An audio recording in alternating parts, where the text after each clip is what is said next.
muggy day. Sky's gloomy, air's all wet. Oh, man. At least let me finish my sentence. Ugh. Ugh. Cold, cold, cold. Oh.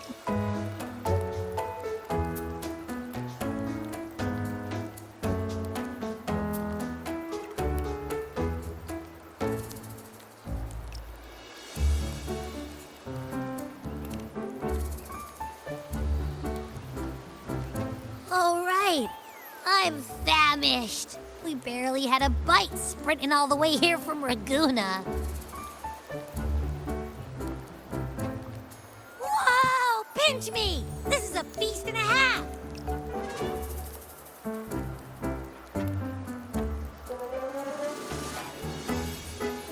Hey, Rover.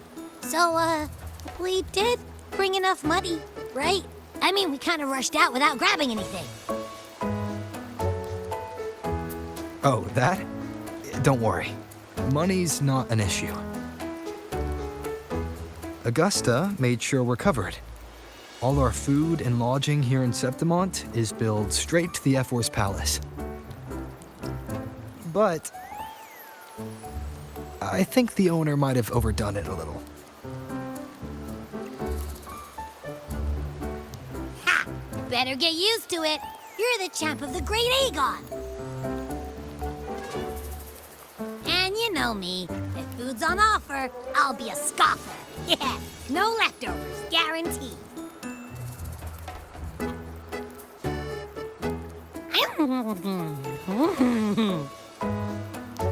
Free stay, free meal. The Zephyr really knows how to treat guests.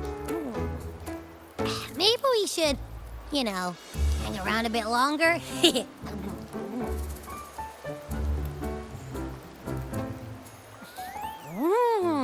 This smells amazing!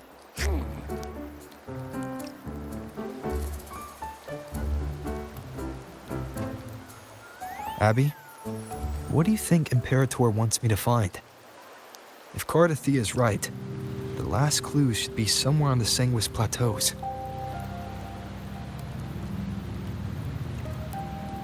We're so close to the finish line, just one step away. But our pace is slowed. Relax. We're already back in Septimont. What's the rush? I remember Lupa said there's this weird blight cloud hanging over the Sanguis Plateaus.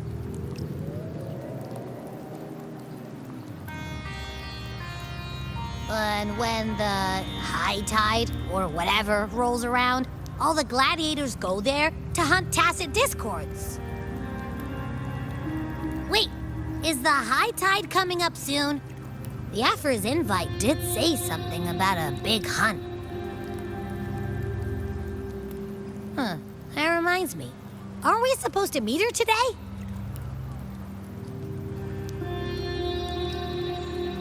A messenger came this morning. Augusta is dealing with an emergency, so our meeting's postponed. It looks like it'll be a while. An unexpected change. It's throwing everything off course. I don't like the feel of it. And why me for this hunt? If it's about the Great Aegon, the messenger said none of the other gladiators were invited.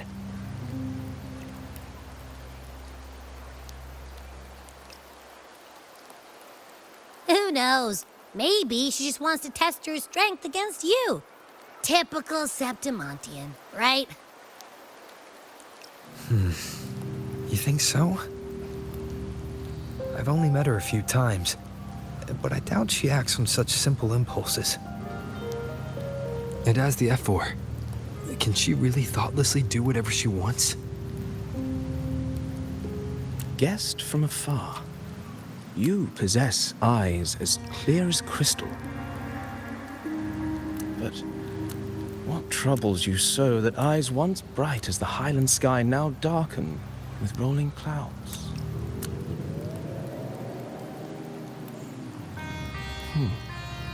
A warrior who walks the blade's edge does not falter over trifles. The clouds, if I may guess, are cast from the throne. At the peak of Capitolini Hill, beneath the pale walls of the Ephes Palace, secrets lie buried. And the most intricate among them are those born from the pursuit of power. Even one as honorable as the Epher must learn when to be ruthless. In Septimont, a city forged in iron and blood, anyone who seeks the throne without knowing the cost is no better than a lamb marching to the butcher's knife.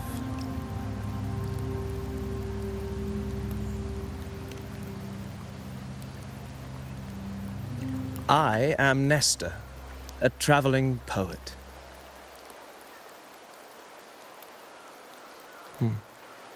The rains in Septimont never seem eager to leave this season. So then.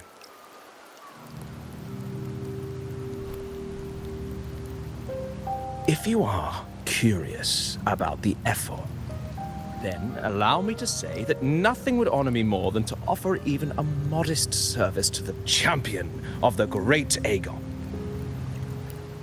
Wait, how do you know he's the champion? And all that stuff about the F-word, too. Oh, your eyes. Were we talking too loud? To see and to hear are but two of the many ways to perceive. Trusting the senses is a habit, a natural expedience, but not the only option.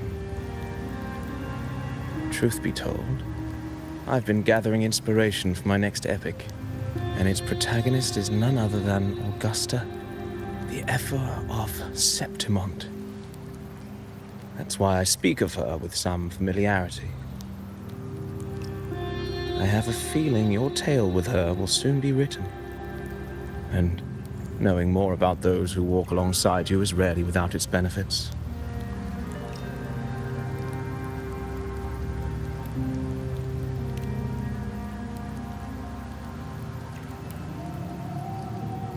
Augusta, a girl of humble birth, a resonator of modest talent, a commoner without noble patronage. And yet, from the den of wolves that is Septimont City, she rose and eventually claimed her place.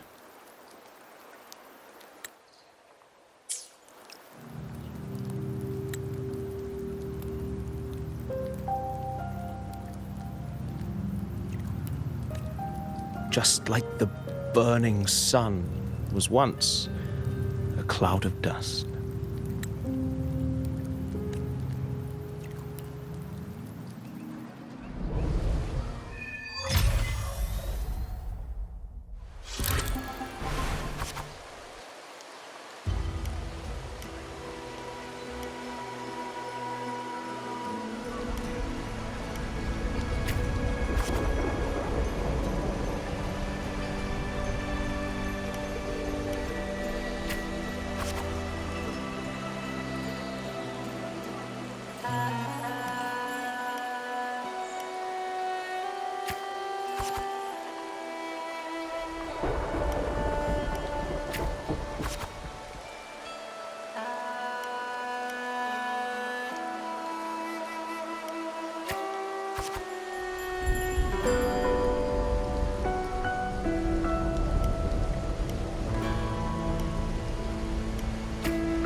fail enough times, and you might eventually succeed.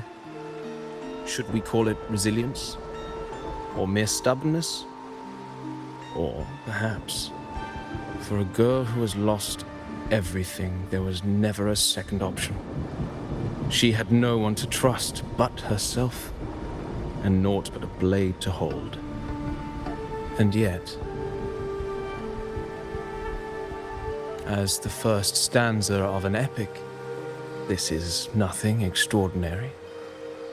Since the lament, across the scorched lands of Solaris, I've heard this story repeat itself, again and again. Greatness. Yes, our era has certainly seen it. But true greatness is never found on the first page of a story. Courage, glory, and honor. Such immortal virtues have been etched in tablet and stone. They are never forged overnight.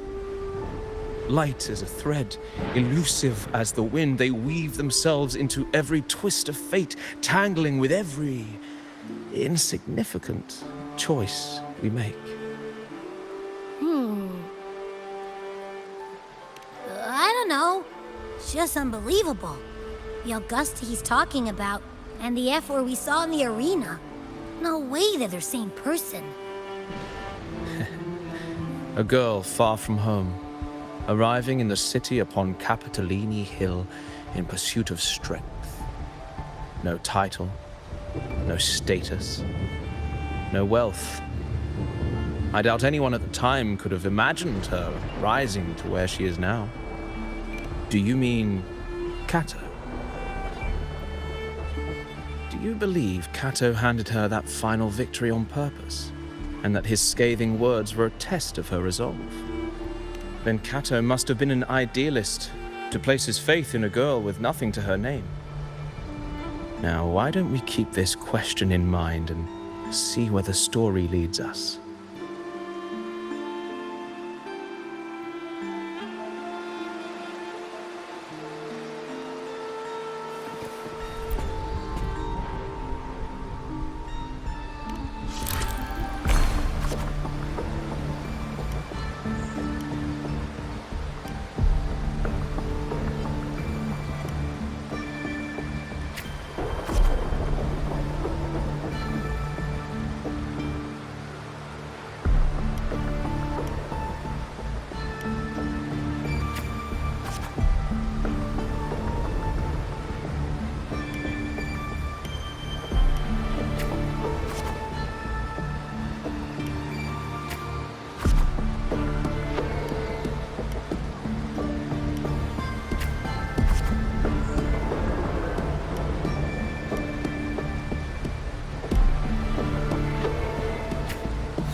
merely the rough shape of a short epic. This is all I can offer about the F4.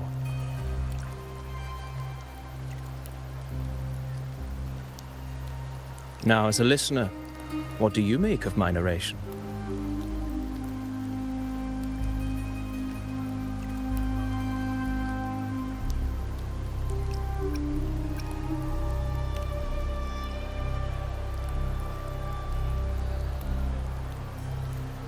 In this, you are right.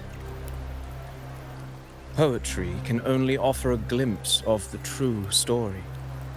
The reality of people, events, and things slips beyond the grasp of words.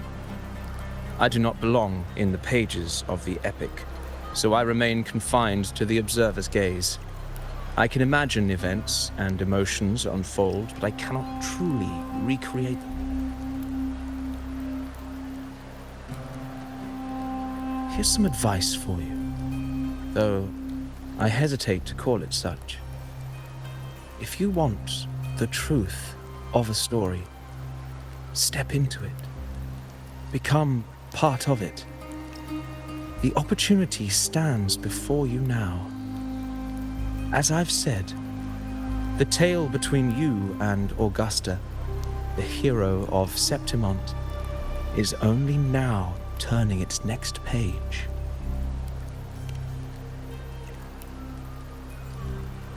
It's not difficult to see.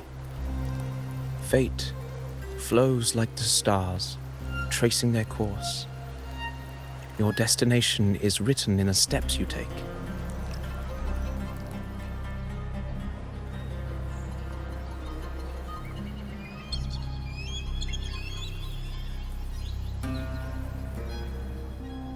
The rain is passing. I hear it ceasing its symphony upon the earth. It is time for farewells.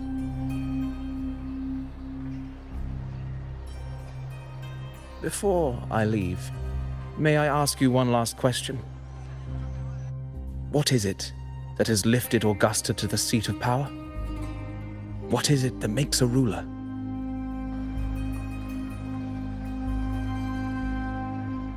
Well, I'd say strength. Let's be real. There's no way Augusta could have passed those trials without strength. Rover, what do you think?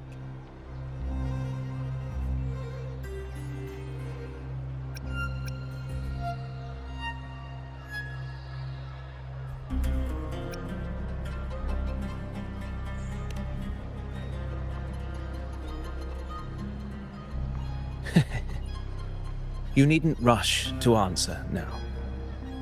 Keep it in mind as you continue your journey. When the final chapter is written, the answer will reveal itself.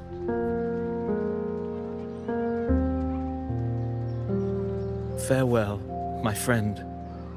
Our paths crossed by fate and by chance. Soon, after this brief encounter, everything about me will be gone with the wind. But you, your epic continues.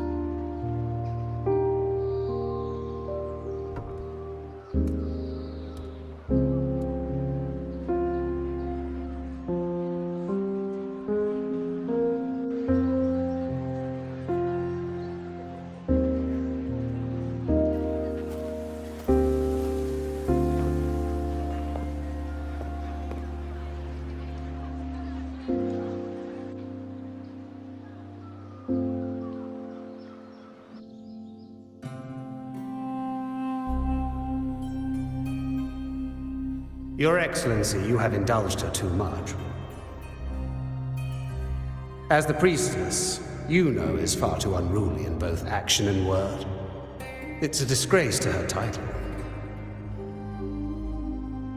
Indeed. She entered the palace unannounced, uninvited, and with no decorum. A blatant affront to the authority of the palace. Same as always. Senators, all she crossed was a doorway.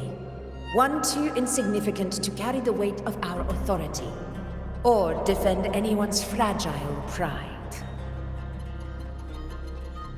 Let us not forget, it is not the walls of Capitolini Hill that command fear. It is my will, my sword, and our relentless conquest. I know your fear. You fear a priestess's voice drowning yours, and a rebel challenging the Senate's rules. But listen well. Power does not bow to sycophants, cowering behind their traditions. If you seek power, then step from the shadows. Face me, and prove yourself worthy.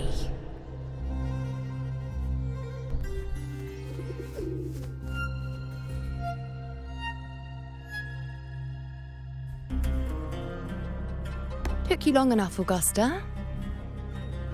Handling the senators takes time. You know that. Well, to keep our esteemed priestess from waiting, maybe next time I'll just leave them to their own devices. I'll make sure they record every detail of your feat and relay it word for word to Grandmother Lilibet. Priestess Iuno, unruly behavior, left Tetragon Temple without permission and trespassed into the Ephor's palace. I wonder, who will lose it first? Lilibet or you? Let those old foxes report me all they want. If they step into the Tetragon left foot first, I'll shoot the left. Right foot first, I'll shoot the right. Hey, I'm with you on that one. The Senate should be reminded now and then that the Tetragon's kindness is not a reason to take Priestess Yuno lightly.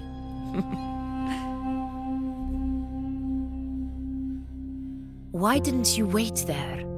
I had everything handled. We depart for the hunting ground tonight. If anything changed, you could have reached me by my terminal. You didn't need to come all the way here. I want you free of duty until that day arrives. You're overthinking it, Augusta. I'm here to see that person. Grandmother Lilibet said his fate is one of unknowable void. Sounds intriguing enough to make time for.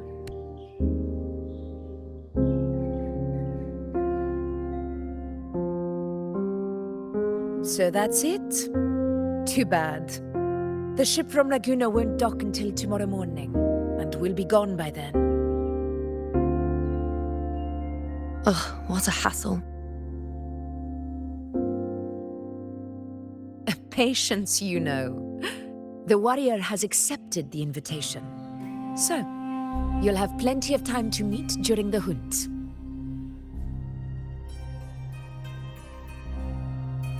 Is there something else you want to say? I read Grandma Lilibet's Book of Prophecies. The hunt and our plan, neither end well.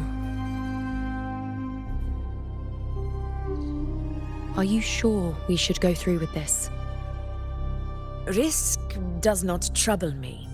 Peril simply requires greater strength. But really, when did you start caring about the temple's traditions?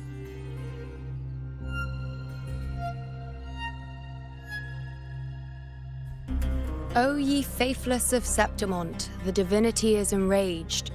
Should your ruler defy their will again, doom shall be your fate.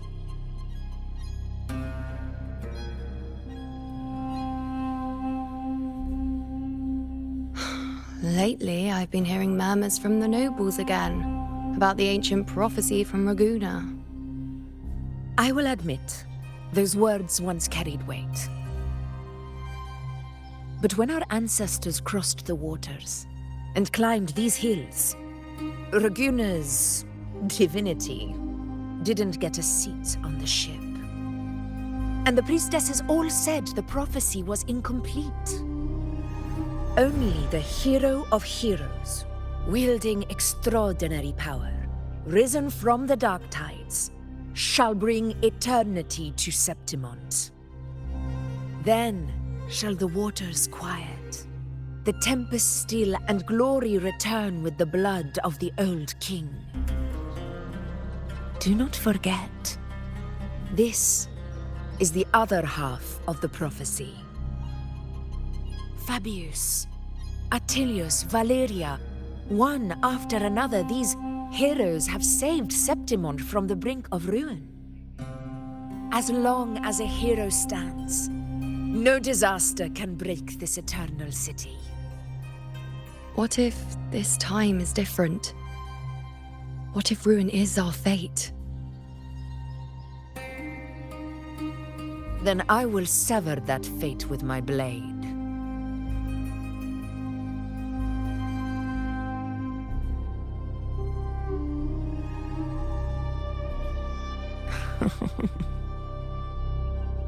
What's so amusing? So, the fearless priestess Iuno can be frightened after all. But it's fine. If you're afraid, don't push yourself. I can handle this alone.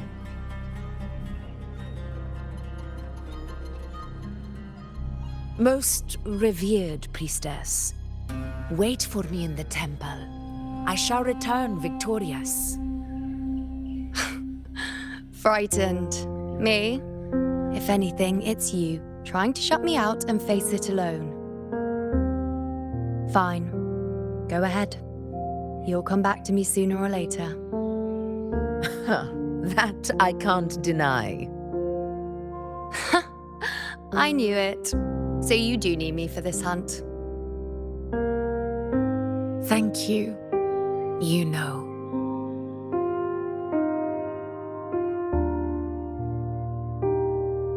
Why are you saying this?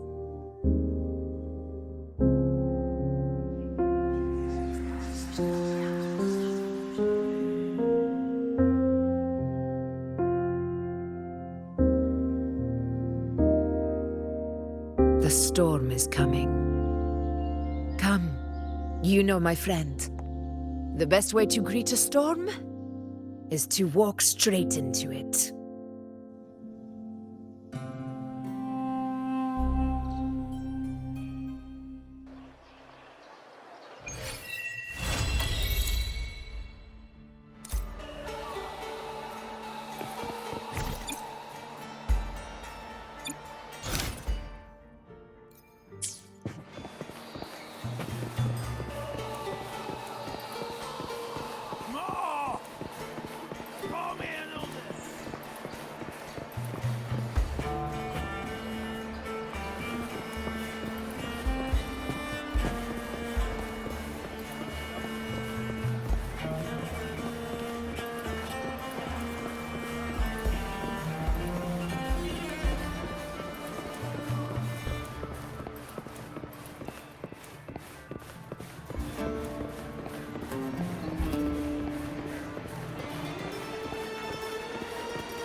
Ooh-wee. Sure is a beautiful day.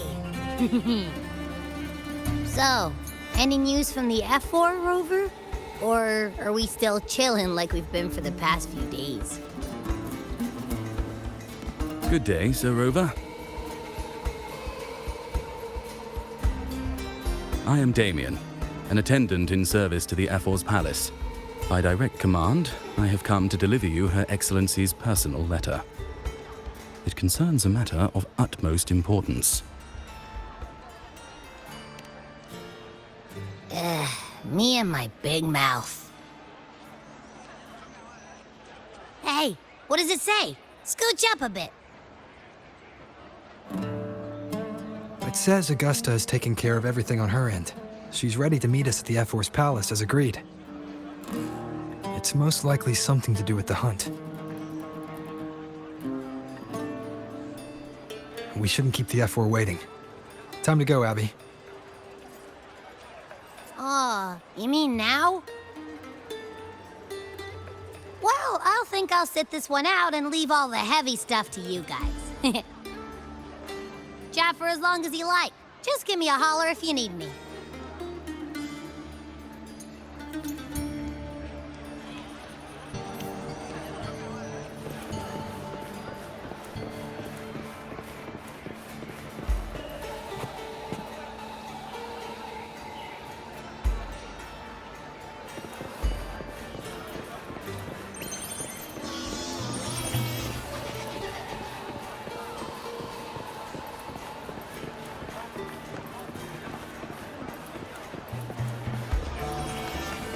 The F4's palace is just ahead.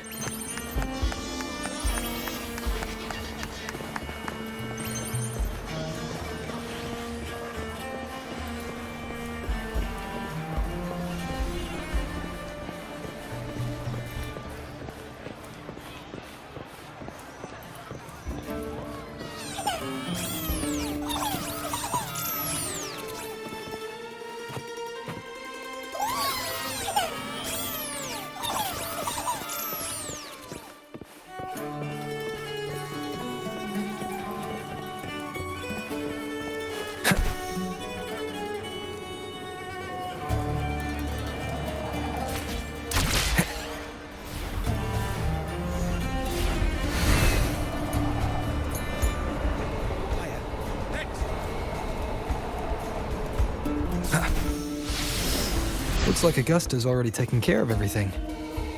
Let's do this.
Impressive. I expected a challenge, but your performance far exceeds what I had imagined. Just as I thought. Watching from the Colosseum's balcony is no way to understand a warrior's true spirit. Only by crossing blades can I feel the will to fight pulsing through your veins. Come, step closer. Laureate of Raguna, champion of Septimont, favored gladiator of Arsinosa. By the honor of these titles, it is only right you stand by my side. I, Augusta, Ephor of Septimont, offer you my highest esteem.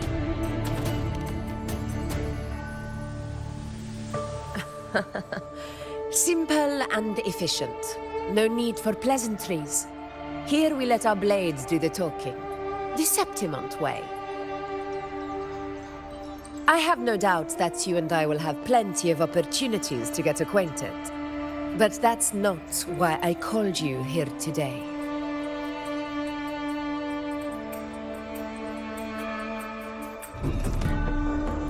On my behalf, and that of the Ephor's Palace, I extend my deepest apologies for failing to keep our appointment. I hope this delay hasn't dampened your enthusiasm for the hunt.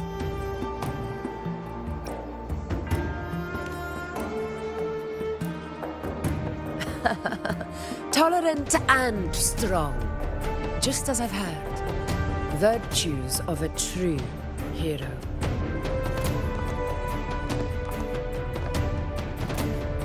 Well then, seeing that your interest still holds, shall we discuss it?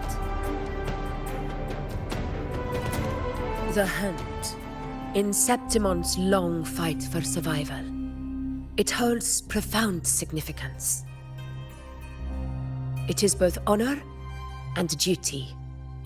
For 100 years, countless gladiators have taken up the hunt and met their end in glory.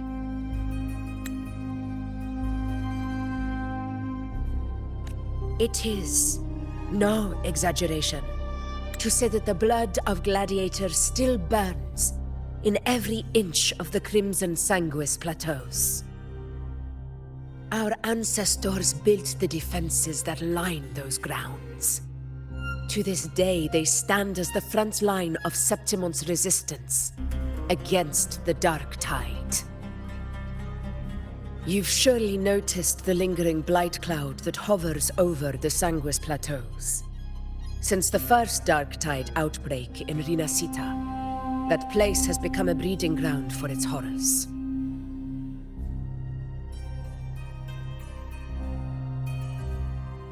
As you've no doubt realized, our prey are tacit discords, born from the Dark Tide. Only those who desecrate Septimont fall beneath the gladiators' blades.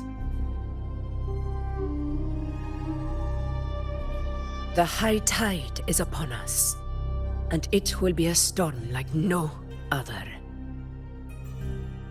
My hunting party requires unstoppable warriors. Sacrifices are inevitable, but I believe you will be a banner that stands unbroken, Rover.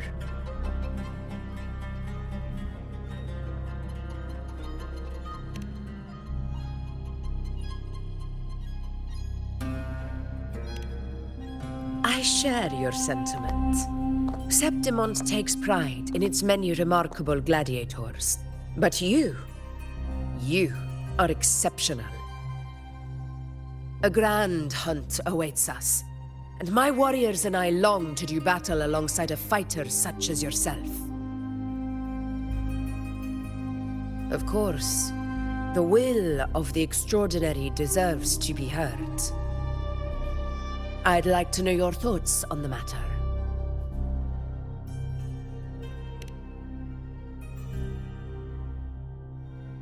A straightforward answer.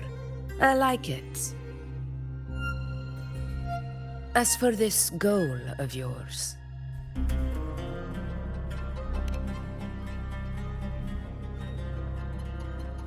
Ah, yes. The Journeying Paradise. I've heard that laughable name before. A pity the hunt was made to shatter that little fantasy. As for the Sentinel's relic, go to the Earthrend Wedge. It's where the Sentinel Imperator first descended upon the Sanguis Plateaus, and is the epicenter of every hunt to this day. However, due to its significance, not even Septimon's highest officials are permitted near it. But if that is what you wish, say no more. I will make it happen. The trust I place in you stems from your recognition of my character. I admire your honesty, and I will honor it to the fullest. Only those bound by trust can go the distance together. I look forward to the hunt ahead. It honors me to journey by your side.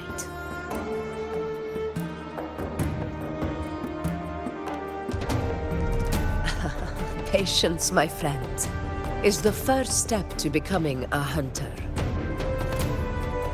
When the storm rages in the skies southeast of Septimont, I will await you at Tempest Cliffs.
Ugh, I can't eat another bite. That's another full stomach for Abby. Huh? Hey, Grover? Look, over there. That's a storm. Which means it's about time to meet up with Augusta. Tempest Cliffs. I remember that's where she told us to go. Well, you better hurry. Same as always. Call me when you need me, and I'll be out in a flash.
This should be the right way.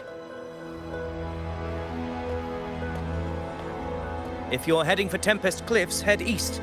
This path will take you straight to the Courtyard of Glory.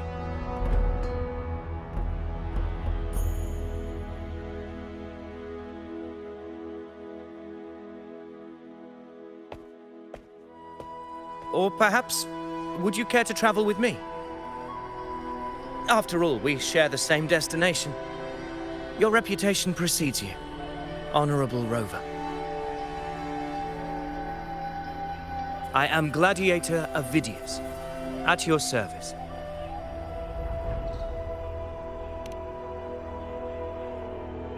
Gladiating and hunting are the very pillars upon which the glory of Septimont stands.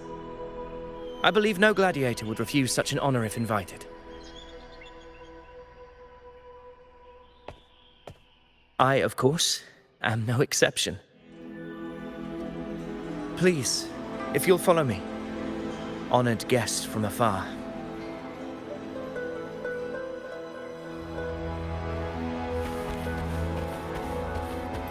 Augusta spoke of the great surge we're about to face. The F4 speaks the truth. And this year's high tide has come later than usual, which bodes ill. It's a shame even the sharp ears of the Senate could not chisel through the high walls of Tetragon Temple to hear the whispers beyond. Is this an auspice of calamity or a prelude to a new legend? Only time will tell.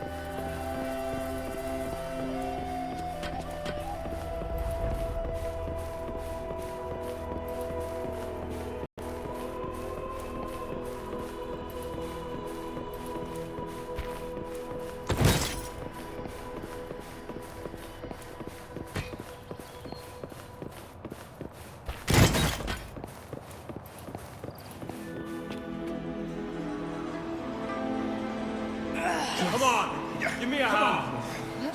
Did you hear? More behind. This one's serious. Not like that. Set. Yeah, almost ready.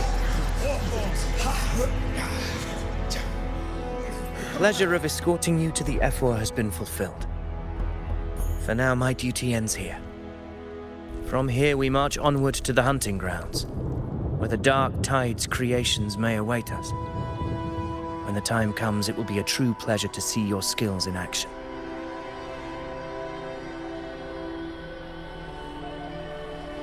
Happy hunting.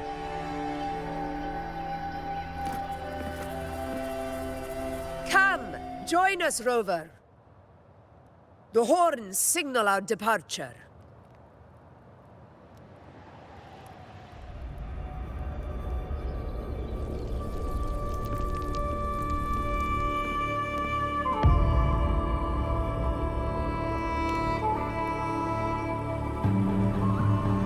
Precisely. These cliffs mark the opening of our campaign.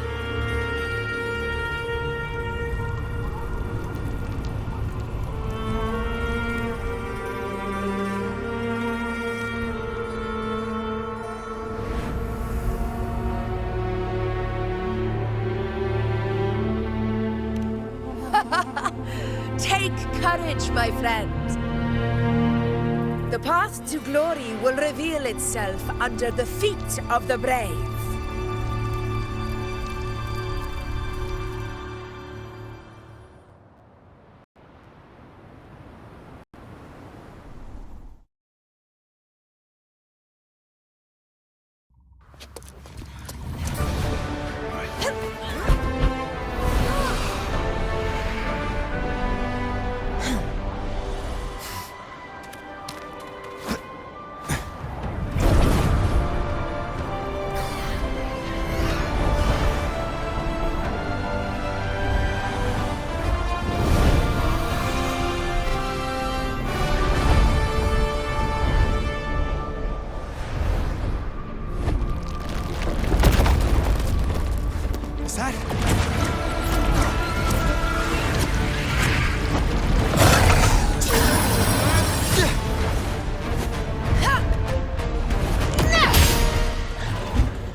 Leave it to me.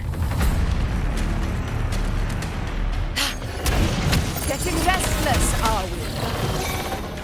That is a Chorosaurus, an abomination of the dark tide. Do exercise caution, Rover. In control.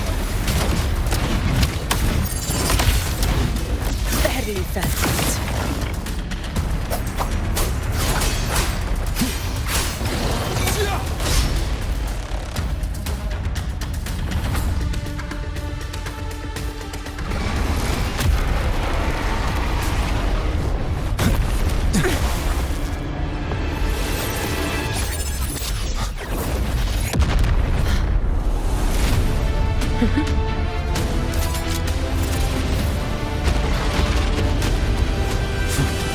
is not the moment. Let it flee. The path it takes leads deeper into the trap we laid.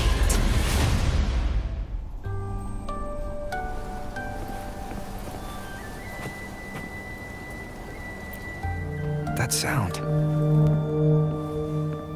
It's from Hornet. An echo.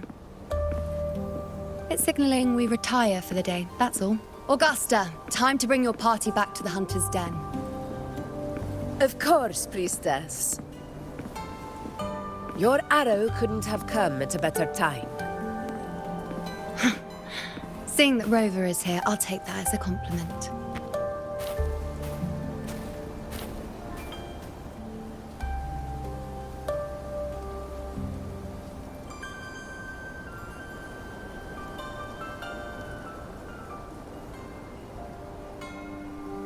The Hunter's Den. Busiest gladiator encampment across the Sanguis Plateaus. Nearly every hunter passes through here on their way to the hunting grounds.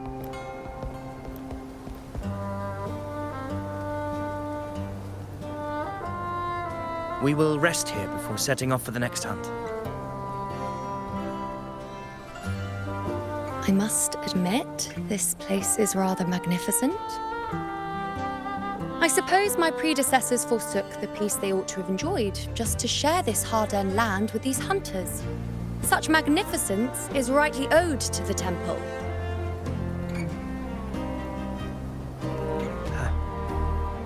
The priestess's words are not without merit. I am well aware that I stand under blessings and will forever remember the sacrifices of the temple. Now, if you'll excuse me, I'll be taking my leave.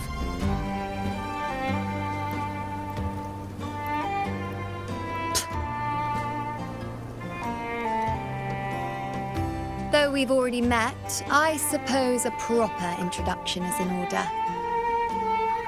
I am Yuno, priestess of the Tetragon Temple.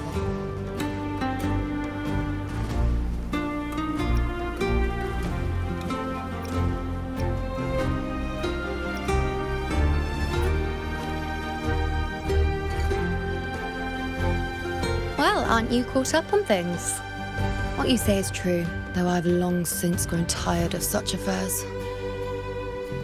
Come now, Rover. Surely you can find me something more interesting to occupy my time. For instance, the hunt. Quite frankly, when it comes to dealing with the dark tide, none of these gladiators can hold a candle to me. Ha! Look at those looks. I've seen them all before. What can I say? When you're as dazzling as I am, jealousy tends to follow.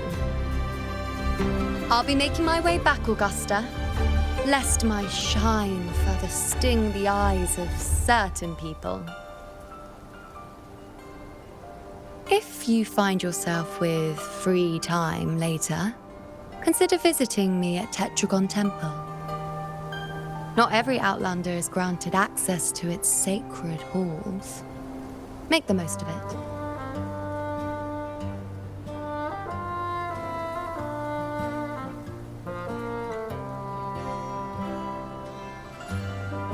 It's rare to see Yuno hold back like that. You must be someone different to her.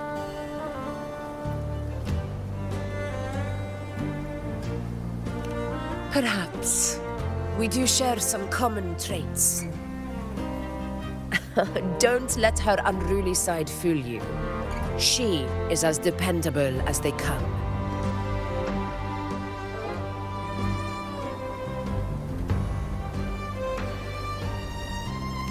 A Chorosaurus. Avidius was correct. It is a tacit discord born from the dark tide.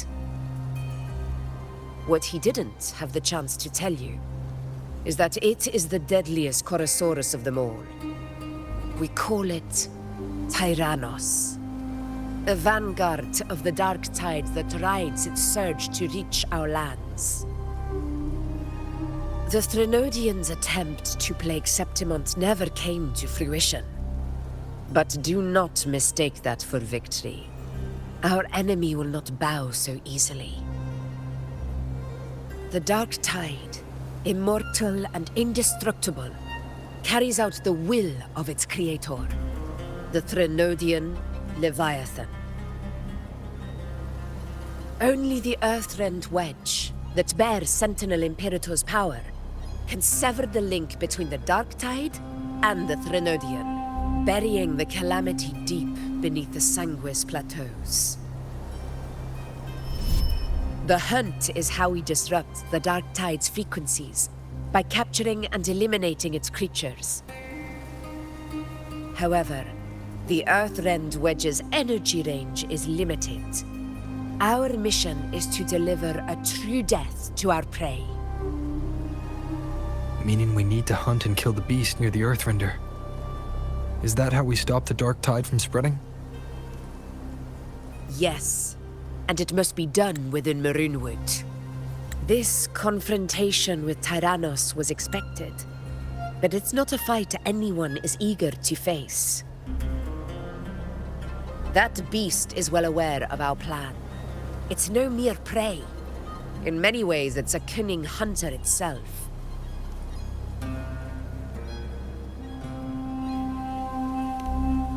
Now, we wait. We wait for it to enter Maroonwood. The real hunt begins when the beast's hunger drives it to the wilds.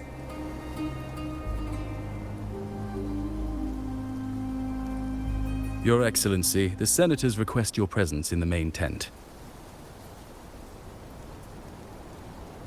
It's to discuss plans for the hunting operation. Looks like I'll be occupied for a while. Relax. Take a walk around camp. The Hornet's blare will sound our next departure. It's a sound that can be heard across the canyons.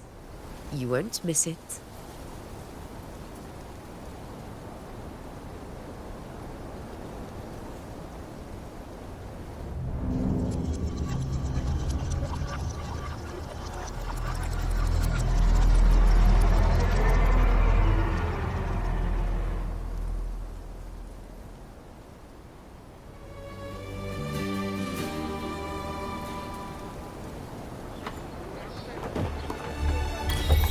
The high tide of unprecedented scale. Did you hear about Ovidius and the Senate? Did you hear about Ovidius and the Senate? The power struggle. Nothing new. But going up against Augusta is a steep hill to climb. Without a strong forte, Augusta's strength was always going to have limits. She lacks the extraordinary power mentioned in the prophecies. Hard to compare her with a hero of heroes of the past. I wouldn't put it like that. Knowing how Augusta operates, Ovidius would even have risen to prominence if she hadn't allowed it. That kind of grace is the mark of a real ruler. Yuno mentioned visiting her at Tetragon Temple. Got a bit of free time, might as well pay her a visit.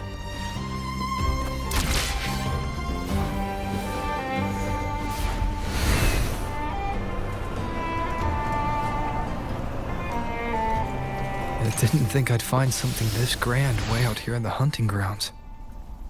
No sign of Yuno, though.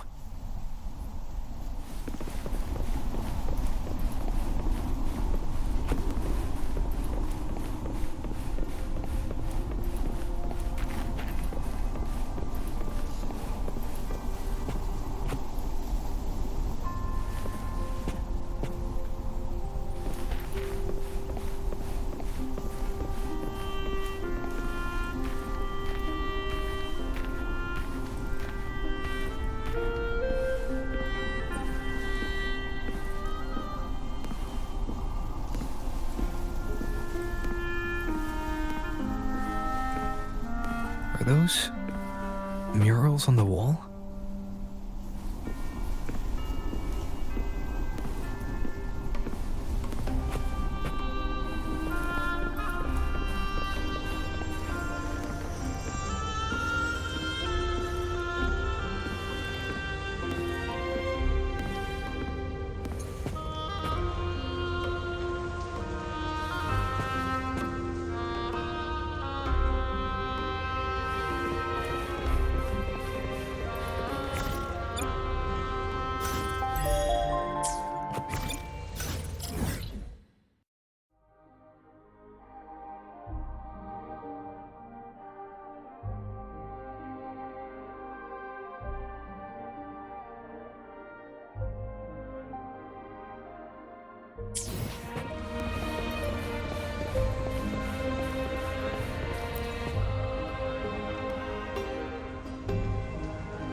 Good day to you, Sir Rover.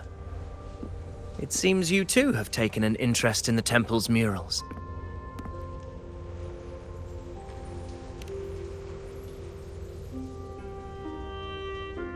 They are the works of past priestesses.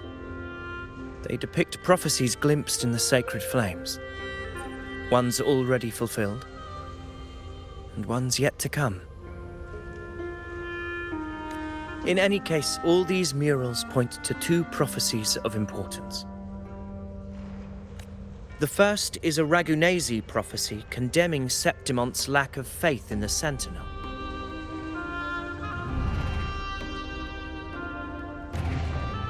Hear this, O faithless ones of Septimont. The divinity of the high heavens has grown enraged. Should your monarch once more stand in contempt of their will, annihilation shall be your fate. The second is a continuation of the Ragunesi prophecy, delivered by Septimonte's priestesses. Only the hero of heroes of extraordinary power, risen from the dark tides, shall bring eternity to Septimont. Then shall the waters quiet, the tempests still, and glory return with the blood of the old king.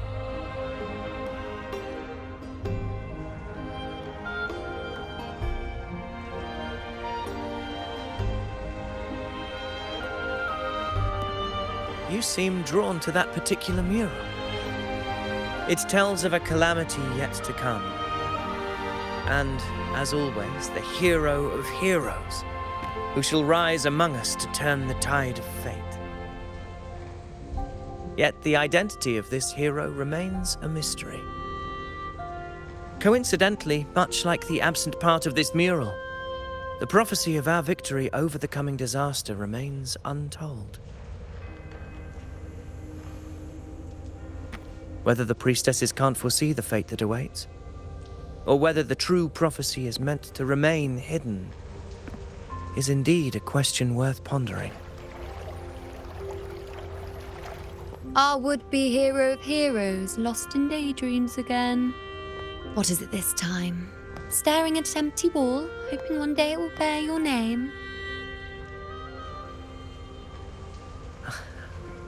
I happened to wander by, passing the time as one does. No need to trouble yourself with someone as inconsequential as I, priestess.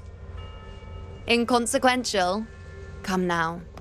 Everyone knows you're the Senate's golden child. Those old loons wouldn't spare me a glance, but they hang on your every word.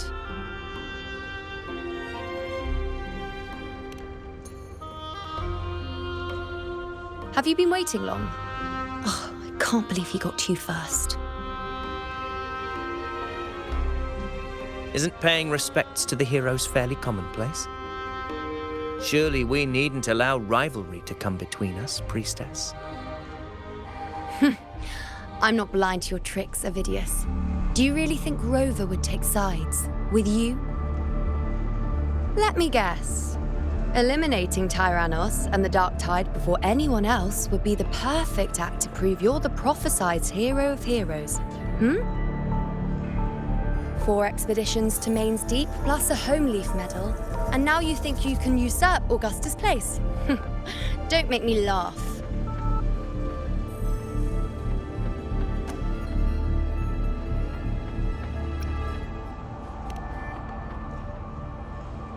Oh, read the room, will you? Please. I don't deny that I am ambitious and aspire to better my station, but I value my duty to defend Septimonte's glory just as equally. Should I become the next hero, Septimont would be spared when the next calamity arrives. Is this not what the Tetragon Temple has prophesied? Why, you...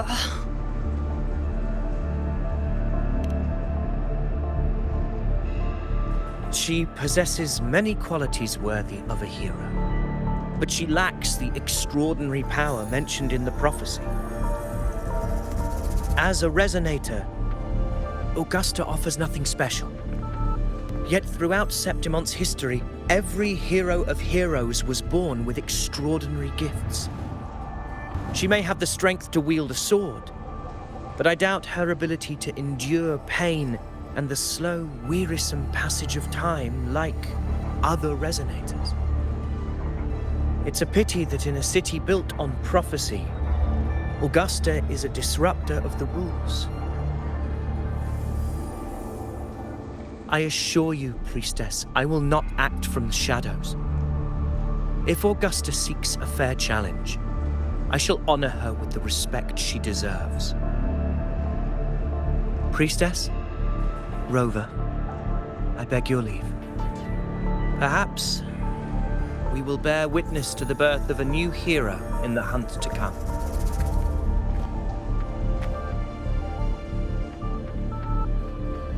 Well, there you have it. That's the gist of it. Finally, some time together, and now it's all ruined. I don't understand. Given Augusta's prestige, the Senate has no real advantage in seizing power. What's their angle? It all started when Augusta shook things up the moment she became Ephor, especially in rooting out corruption within the gladiators' Aegon while ignoring the senators in the process. Naturally, it ruffled some feathers. Some even accused her of undermining the spirit of gladiating. In reality, they're just upset their piggy banks got smashed.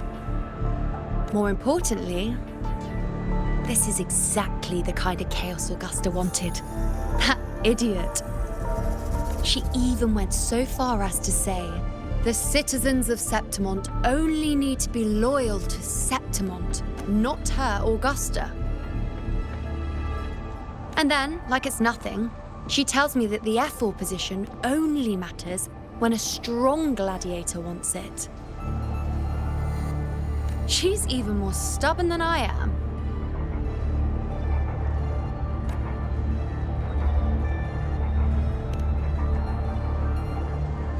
Now, why would I be worried about that?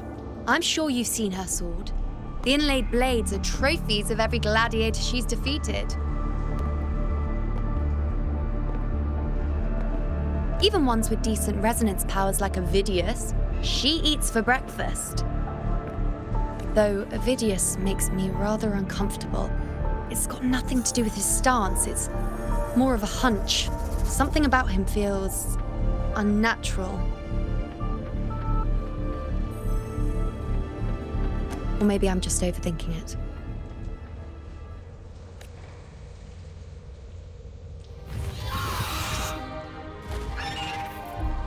It's the Griffrex. It appears our prey has finally come out for some fresh air. We'll meet again later. But next time, I'd like your undivided attention. No distractions,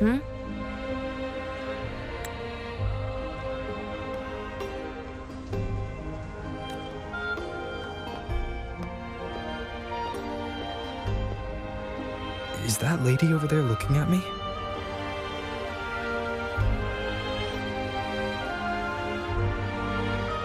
Better go and greet her. Just guessing who the next hero of heroes might be.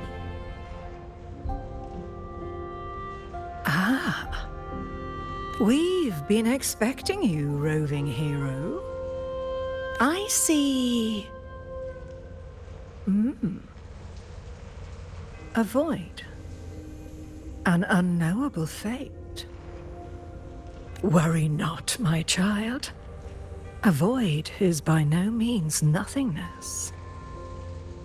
Follow its guidance and let it lead. It will open the path to boundless possibility, guiding us through the fog to shores untouched by any before us.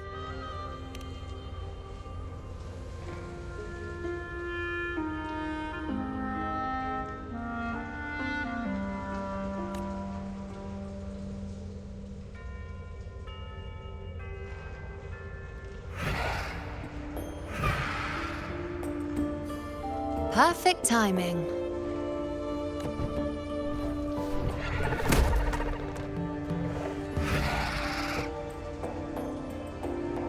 I'll stretch my legs a bit.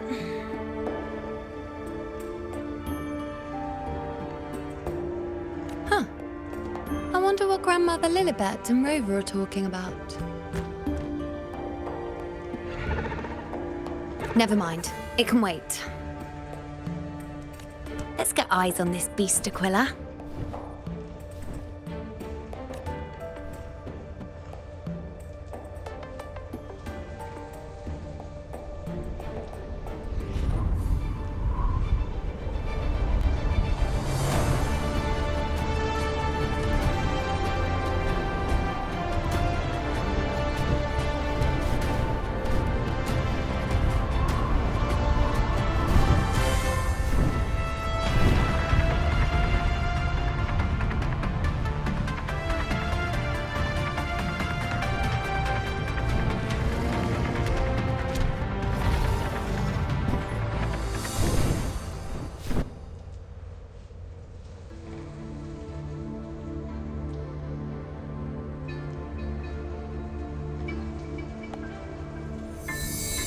Spirits of the hallowed land, answer my call.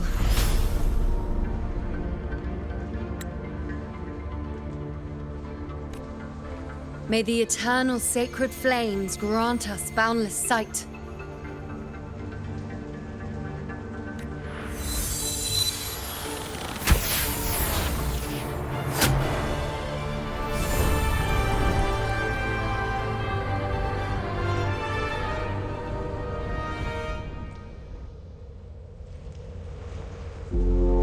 It's the horn. I'd better find Augusta.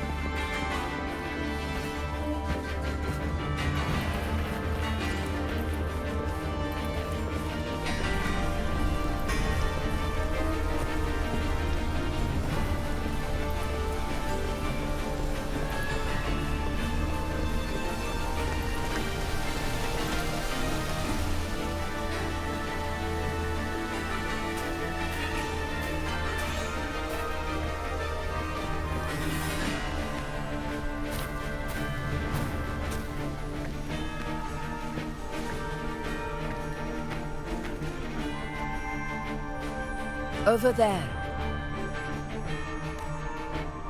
Behind that cliff is the Earthrend Wedge, a relic of Sentinel Imperator as ancient as these lands. The destination of your journey, my promise to you, our shared goal.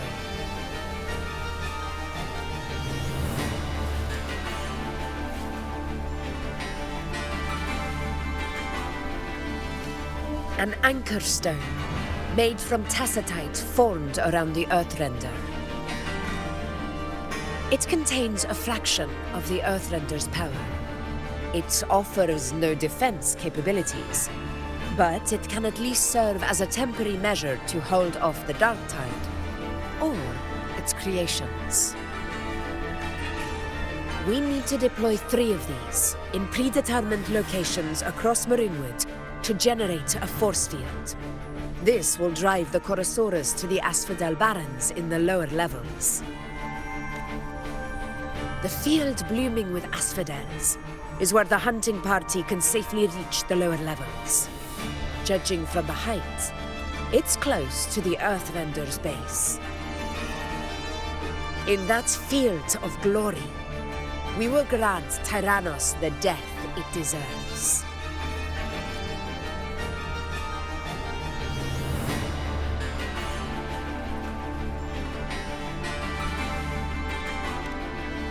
Tyrannos' calling card is the vanguard of the dark tide. Our prey isn't exactly known for playing by the rules. Marinwood lies on the other side of these cliffs. That beast has reasoned we're likely to take to the skies on reflexes, and has laid an ambush, waiting to drag us down into the abyss. A Chorosaurus that knows how to set a trap, waiting for its hunters to walk right into it. Quite an interesting opponent.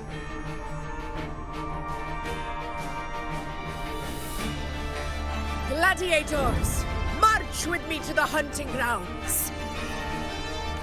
Let the sacred flames ignite your resolve. The enemies of Septimon shall bear witness to our might!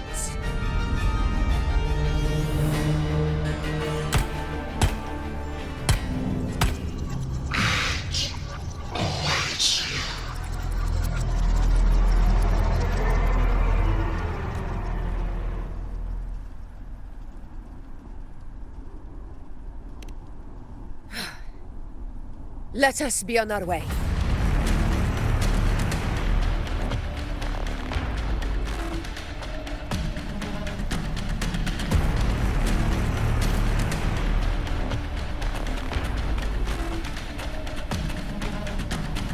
Something's not right. Be on your guard, everyone!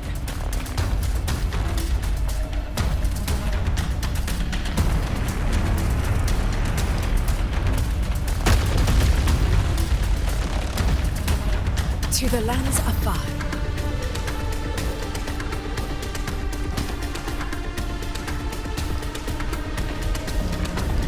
Ground is collapsing! Watch out! Honor cannot be silent. Over there!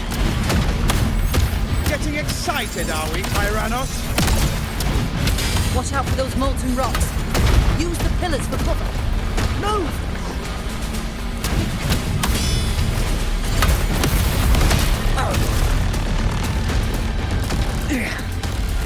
Cunning bastard. Everyone, onto the ledge, now! We're almost at lonesome. Victory is still far from reach. We're not in the clear yet.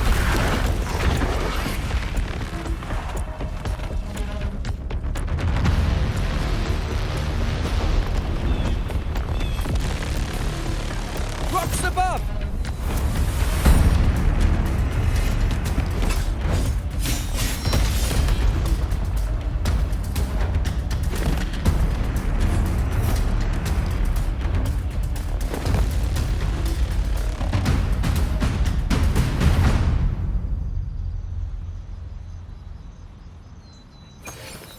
This path will take us to the first anchor point. Tacit discords.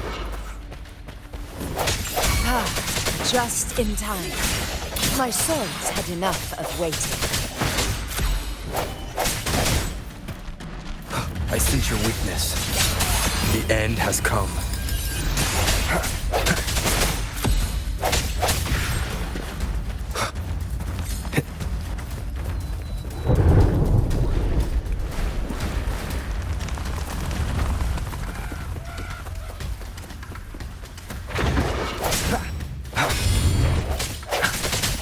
Strike from the shadows.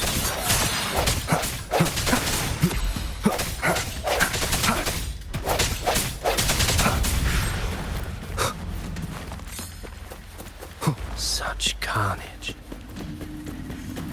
These tricks do not surprise me. Avidius, take a response team and get that anchor obelisk functioning. Rover and I will provide cover. As you command, Your Excellency. Honor cannot be silent.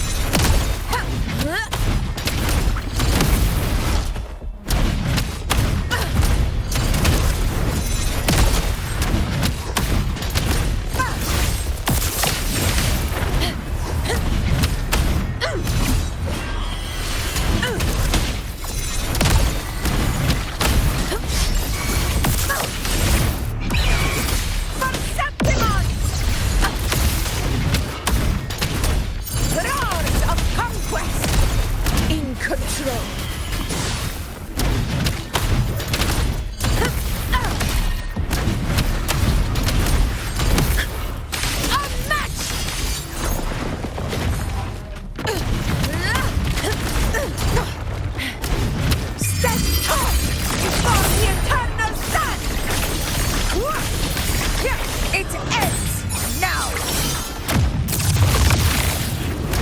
A dying glory! Vidius' team should be almost done, Augusta. I'll head over to join them. Your aid couldn't have come at a better time. We were just about to insert the anchor stone into the obelisk.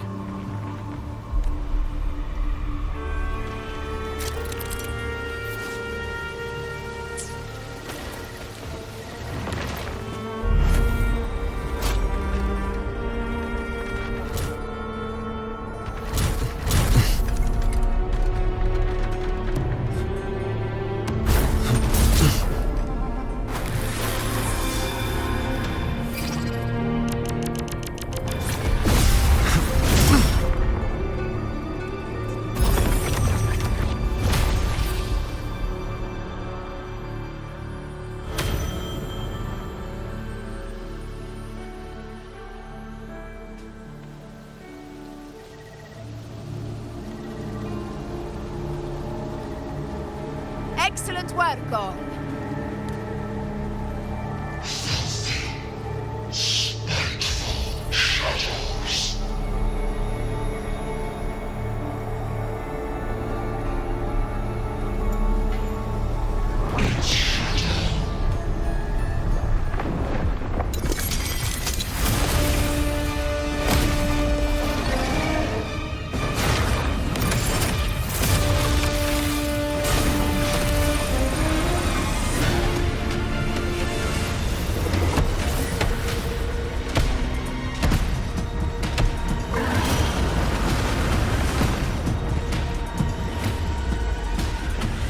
Inside these hunting grounds, the hunter can become the hunted at a moment's notice.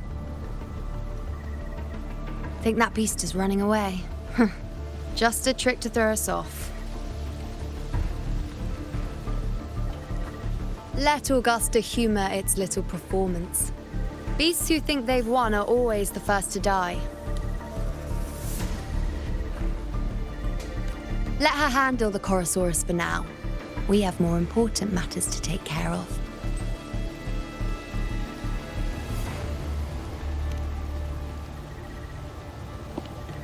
Oh, surprised to see me?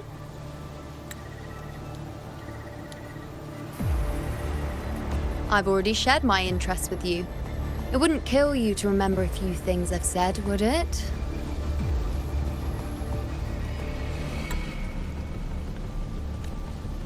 But fine.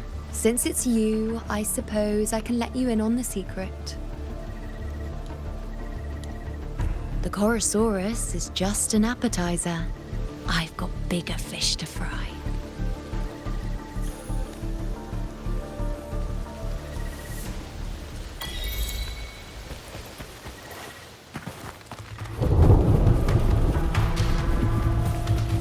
The next anchor obelisk is on the other side of the plateau. Ah, impeccable timing, my dear priestess. Wingrais are here too, huh? Does that surprise you? Augusta and I prepared it all well in advance. Ride the winds and let's soar. We've lost sight of Augusta and the Chorosaurus. Let me see your terminal, Rover.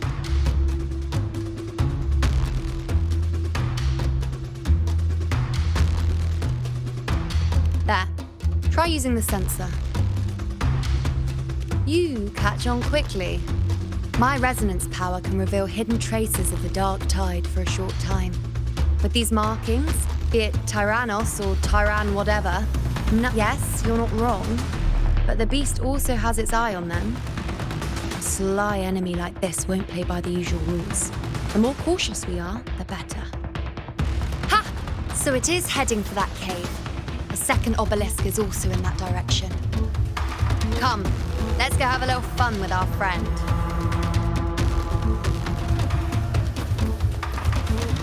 One with the sounds.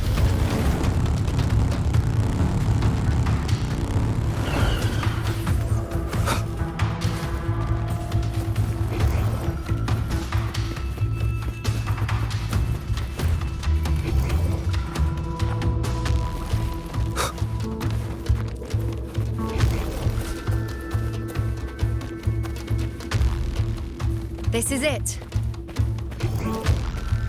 The second obelisk should be at the other end of this cave. Mind the tacit discourse. I'd be more worried about yourself, would-be hero. Try not to slow us down.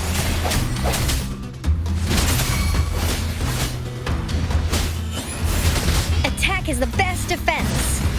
Swift and resolute. Strike from the shadows.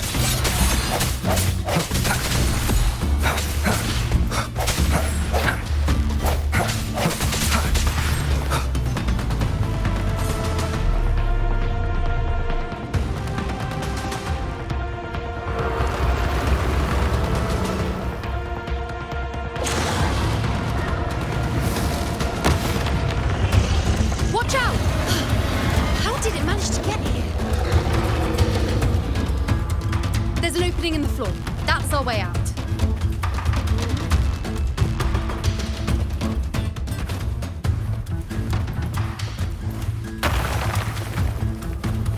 Careful of the rocks! I'll keep it busy. Now is your chance. Go!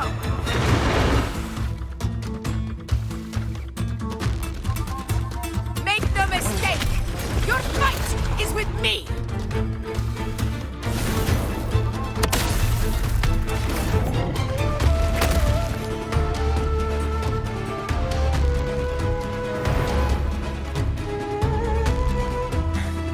Augusta! My apologies for the delay. We warned. The Chorosaurus could return at any moment. We should leave.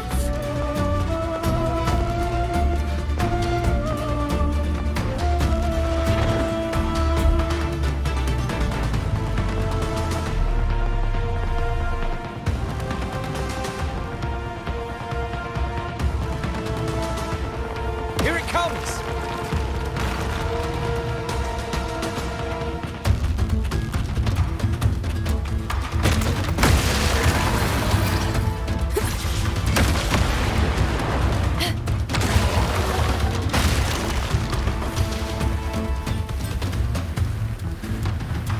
These formations seem solid enough for a quick pause. Tyrannos will not rest until we are corpses. But since it hasn't shown itself yet, we should use this moment to catch our breath. Up there to the left. That stone seems loose. Pull it down, Rover.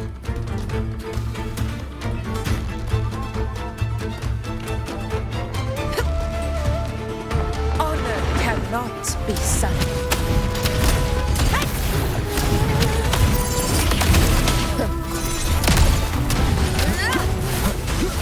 Annihilation! Keep it together. Is this the end?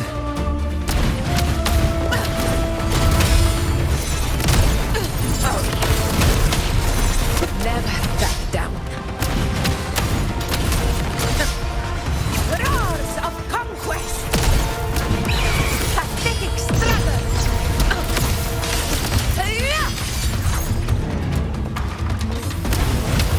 In control. It's the obelisk. Leave it to me.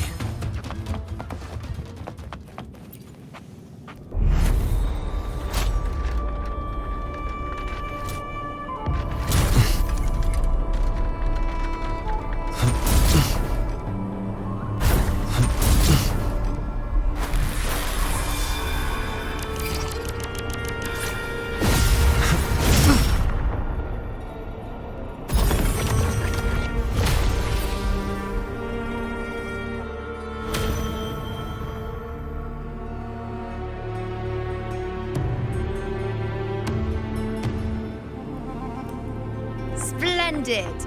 Let's keep up the momentum. You again. It just left. Should be the anchor obelisk doing its job. Or perhaps it's up to something more insidious.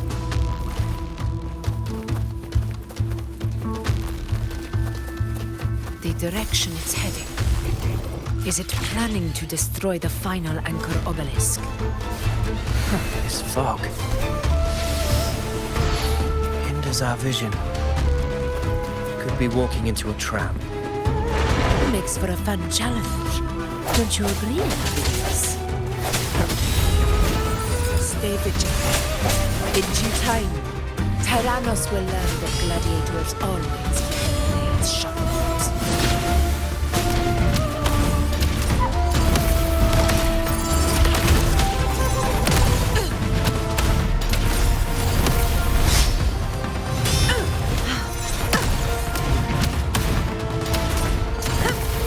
The obelisk is right over there.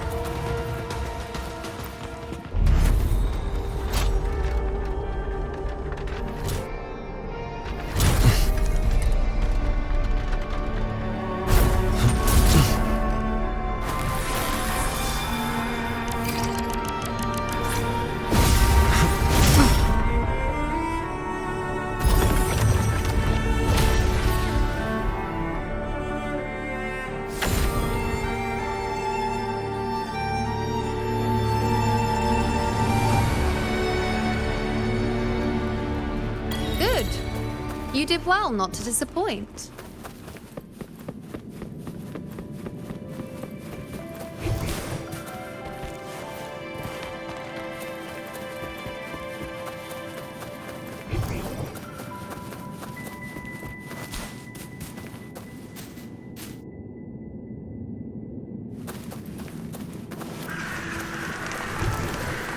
Seems like a new discovery.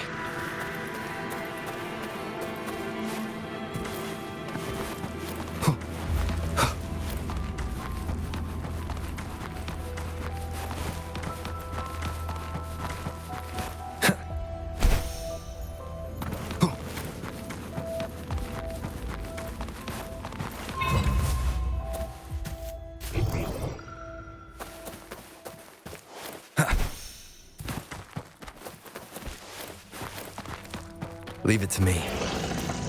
Remnants of the past.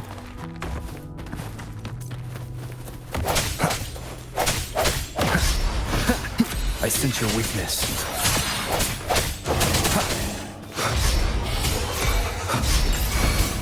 Moment of resonance.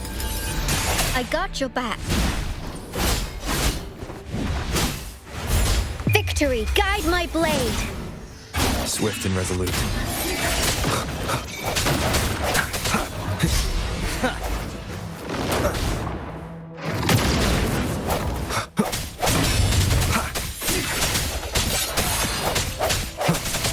I got your back. This is my ground. Strike from the shadows. The hour is upon us.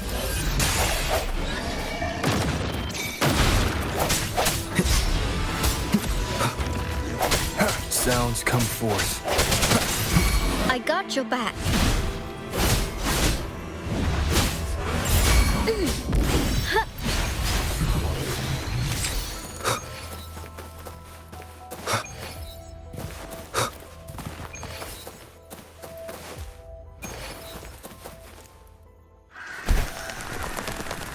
Wind, guide me.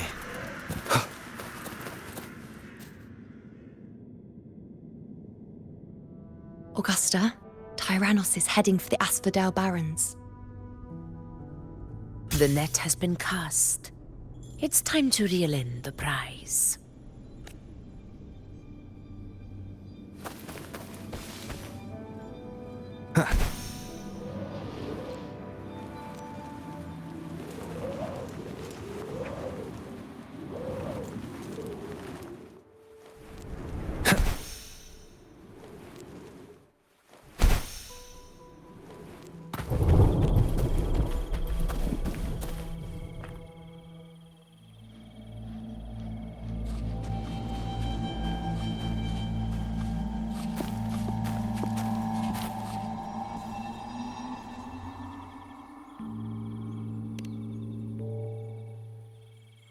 A field of corpses.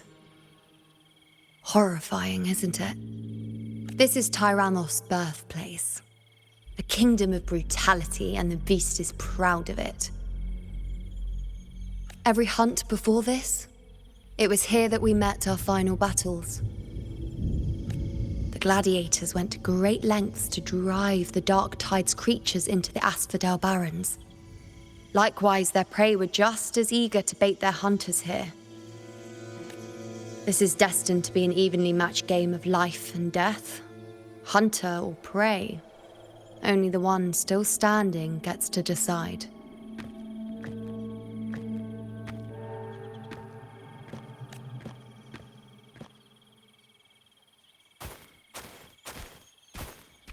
Avidius, descendant of the hero of heroes Attilius, decorated for the 4 crossings of Main's Deep. I see the desire in you, your desire for power. Yet if you wish to be my opponent, then this level of resolve is far from enough. Step forward. Stand next to me, and pursue your desires without hesitation. Let your ambitions burn even hotter. As you wish, Your Excellency.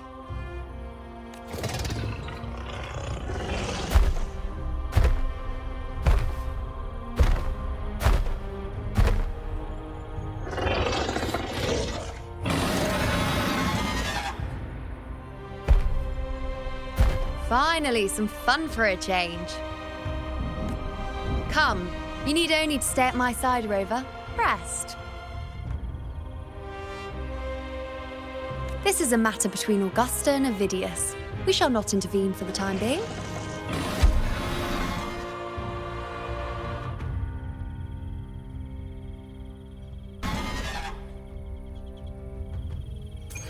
Leave it to me.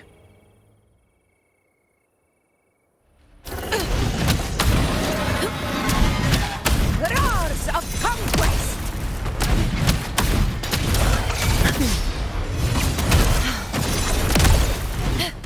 In control.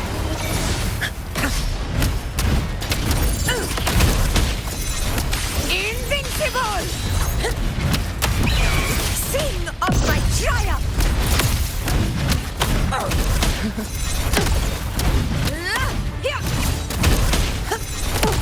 Roars of conquest! To the lands afar. In control.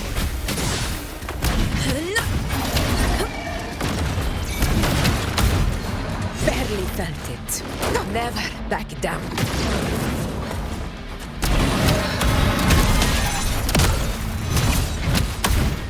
Moment of victory.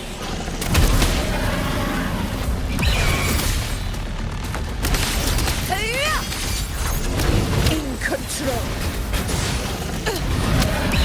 Pathetic struggle. Rulers rule. Winners win. My valor never fails.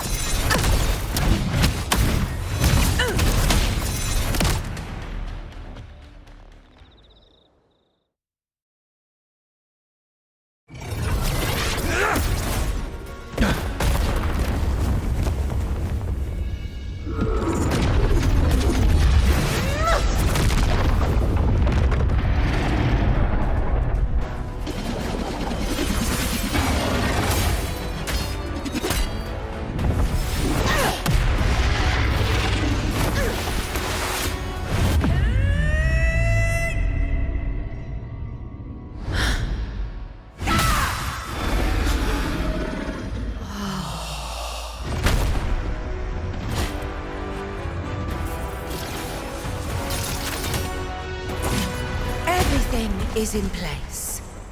It will take the bait. That's our cue. We're going after it.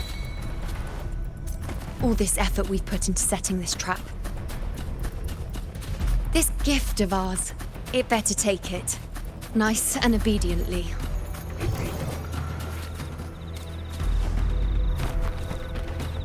Over there.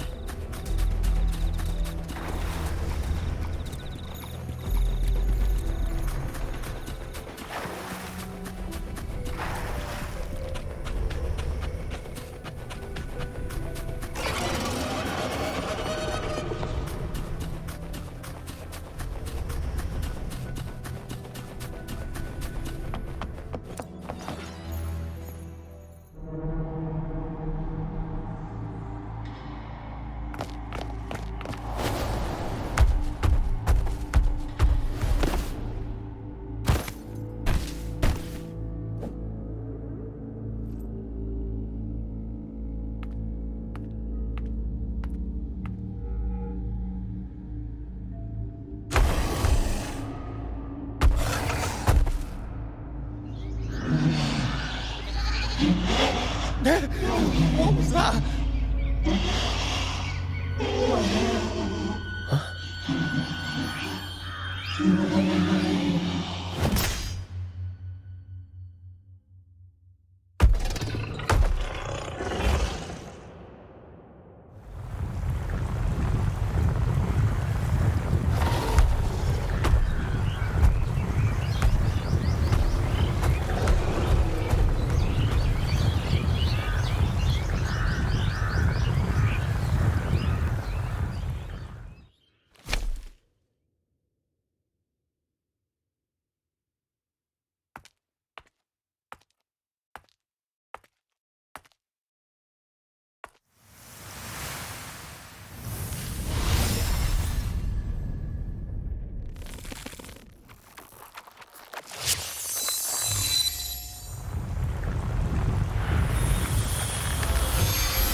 Steady.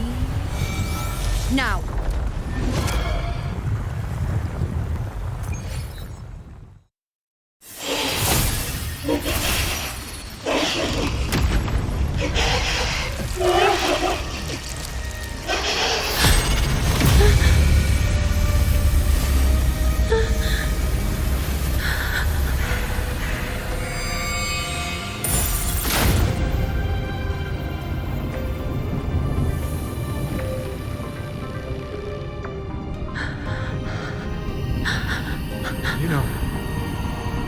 You know.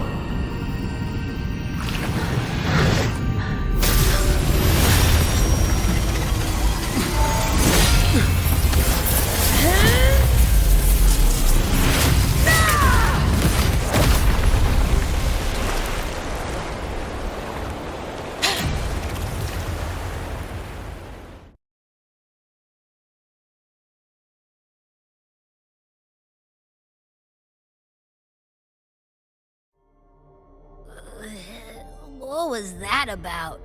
And that black fog? It was all mushy. I couldn't even finish it. Ooh. Oh boy. Did I take a huge bite out of that one? My head's gone all swishy. I need a quick timeout. How are you holding up?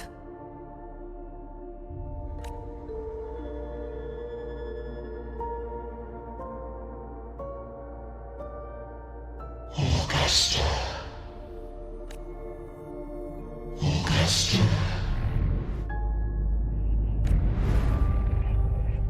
Now you've seen it. His tiny little echo, silencing the dark tide with such ease. Resonance power, such might, such perfection. Confined to this frail human form, you will achieve nothing. You nearly lost everything, as you once did. Augusta, do not resist the gift of divinity. Follow our guidance. Return to Augusta. To your home. Augusta.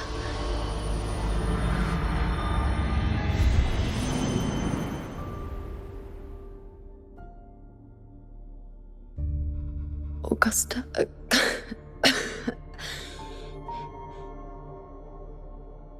If, and I say, if Septimon's fate has already been decided,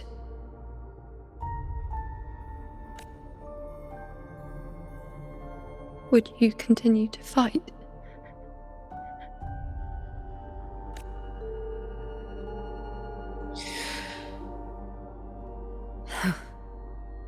A ruler assumes their place. by accomplishing the impossible for their subjects.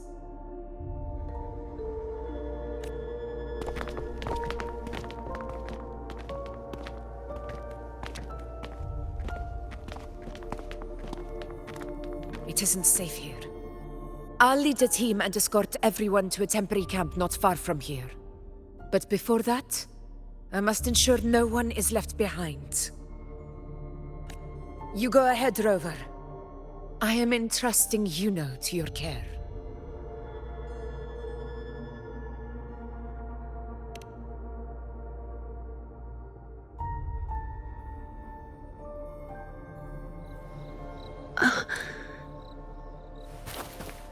How are you feeling? Do you want to rest a bit? I appreciate your concern, but I'm not as fragile as you think. This road is nothing I can't handle.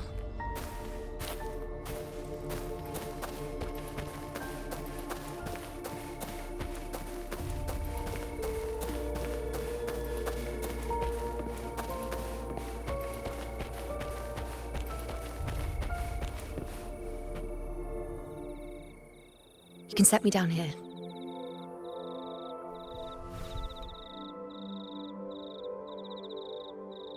Come on, don't give me that concerned look of yours. It's nothing to worry about.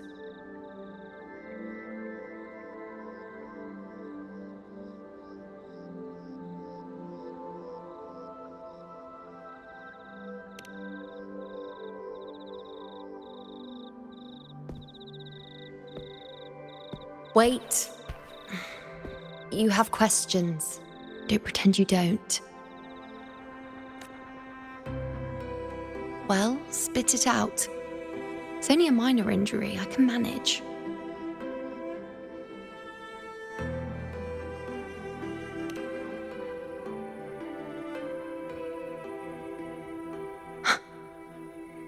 So you've managed to glimpse that far? Or is there more?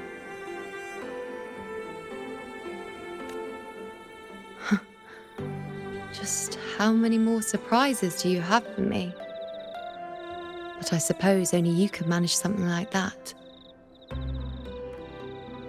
Grandmother Lilibet, the head priestess you met at the temple, once spoke of the unknowable void that is your fate.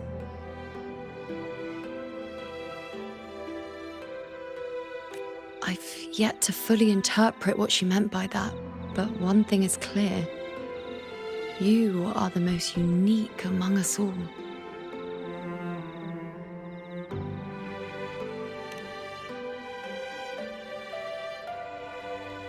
They were, as I once perceived through the sacred flames, the fate of Septimont.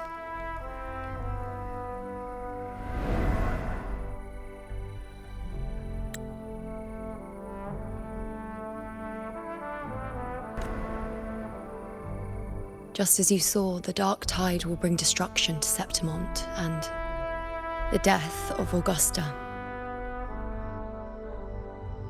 I don't know whether Raguna's predictions are actually true, but fate has given me no response but sorrow. Though I would deny it to the end, as it is now, I cannot ignore it any longer.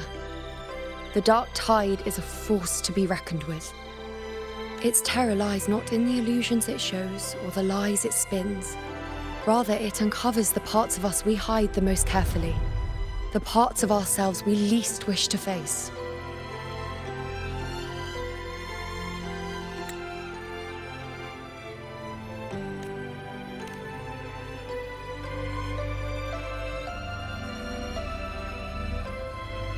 Never.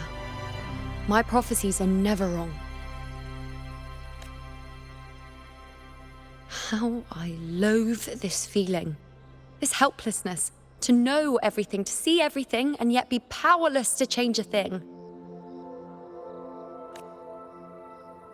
Since we've come this far, might as well share a secret with you.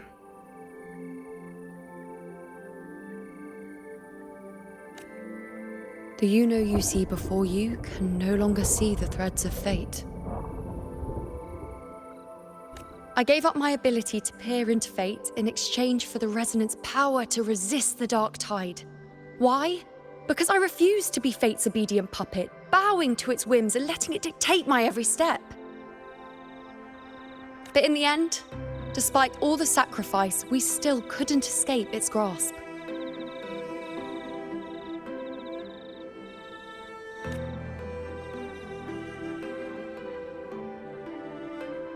The dark figure we faced in Asphodel Barrens was, in fact, an embodiment of the Dark Tide.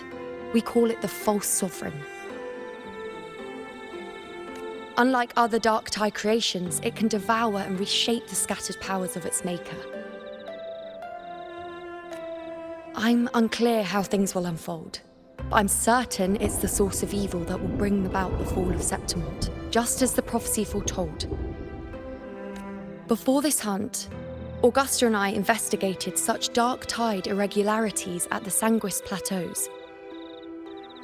We then formed a plan to take advantage of the Sovereign's nature, using the Chorosaurus as bait to lure out its imperfect form.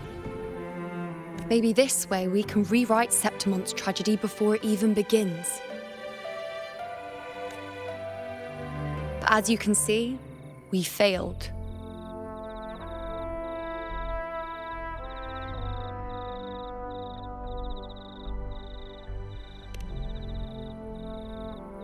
I do not know.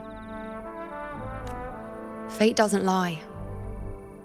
Perhaps death is the only choice we're given in the end. But knowing Augusta, I'm sure that fool would fight till the bitter end. There is one thing I'm not certain about. For reasons I can't explain, the fate shown to me by the Dark Tide feels different from what I remember. What is it exactly?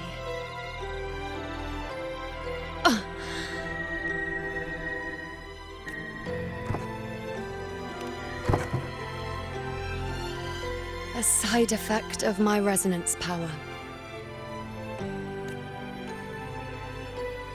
The Dark Tide doesn't exactly show up in a stable form.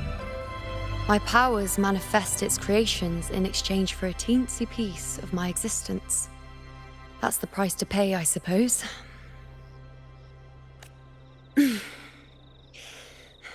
I admit it sounds a bit complicated. In short, just know a little sleep will relieve these side effects.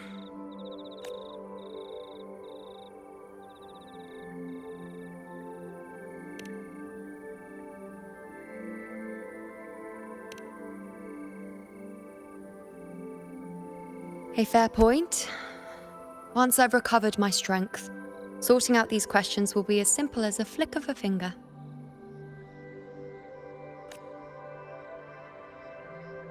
Oh, by the way, take this.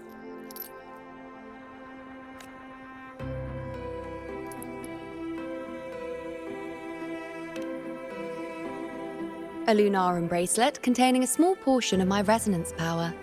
It was passed down to me by my predecessor when I became a priestess. It's quite dear to me, you know, so be sure to take extra good care of it. And don't expect there'll be a spare if you lose it.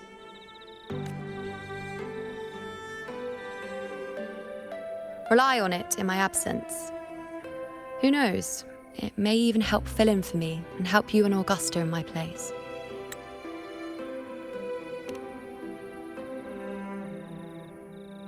Now, why would you say that?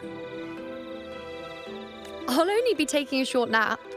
Don't you or Augusta even dare think about leaving me behind, is that clear?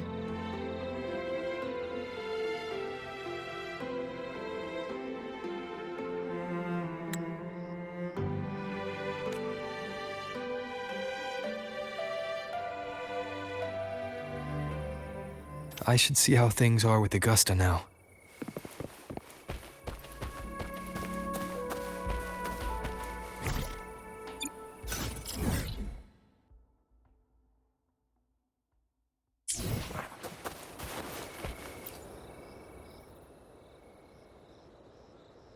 The situation we're currently facing is more dire than any I've come across.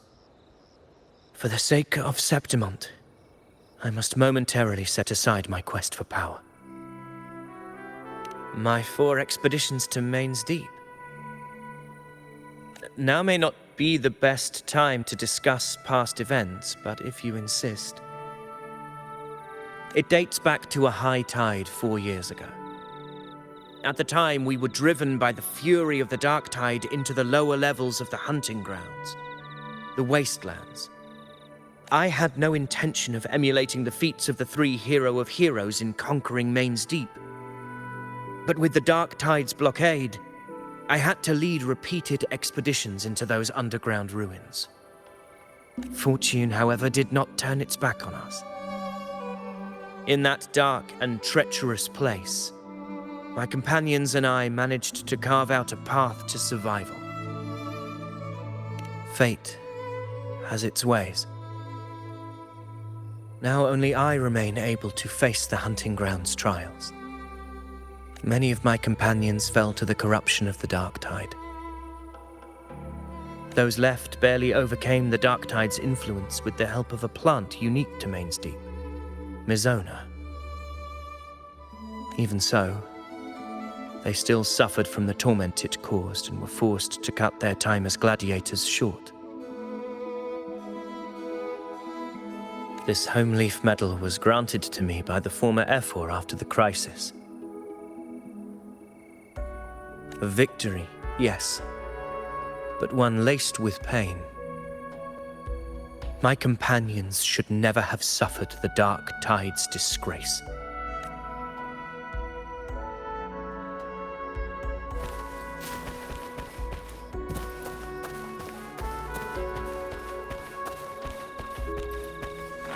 Weapons tight. Always be ready for anything. With a dark tide upon us, the time has come for you to prove your valor in combat.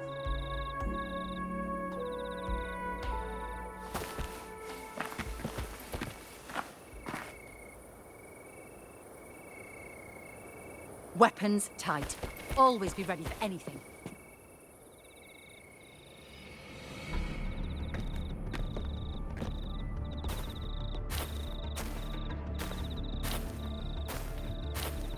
Messages have been sent to the encampment and all sectors of the main island, and defenses are currently being deployed per your instructions, Your Excellency.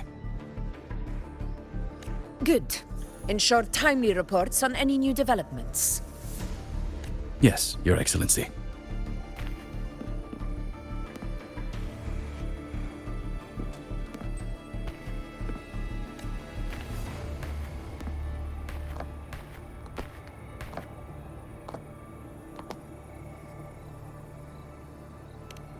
I've made arrangements for the war effort.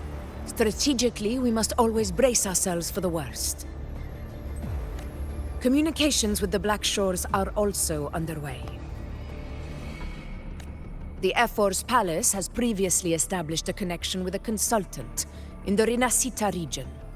We've reached an agreement granting the Black Shores permission to access Septimon's resonance nexus.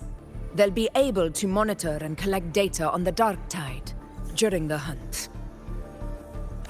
In return, should any complications arise, the Black Shores are to fulfill their side of the agreement and provide us with the necessary technical support.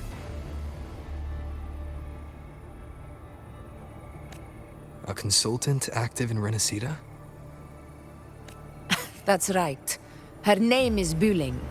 An interesting young lady. Left quite an impression on me. Huh. So it is her. Why don't you let me handle contacting the Black Shores, Augusta?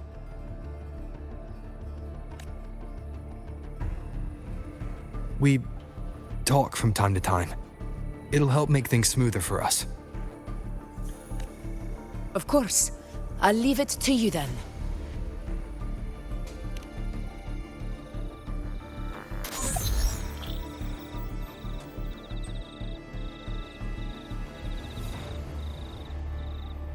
Alright, I think I got the whole picture now. Ugh, Rover, how do you keep ending up in messes like this? This is one tough cookie, alright. You mean... Let me tell you. The latest data we got from the Resonance Nexus isn't so pretty. Something's really off with the dark tide in that Sanguis place. I don't remember it being this crazy before. Normally, the dark tide getting all freaky during high tide is whatever, right? But now, I don't know what happened, cause it's turning into a person. So listen up. I'll give you Tethys' rundown.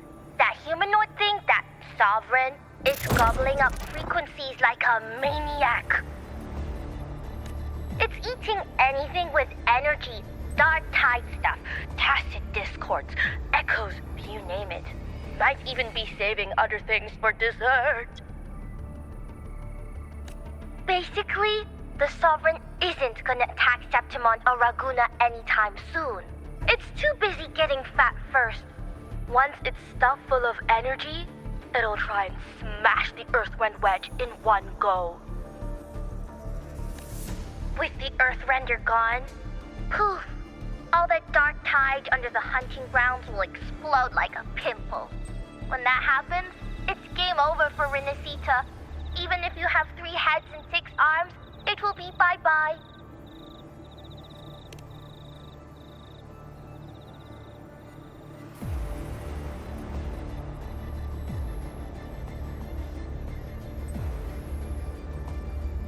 But Smooth Moves team, cutting through the clutter, I see what you're doing.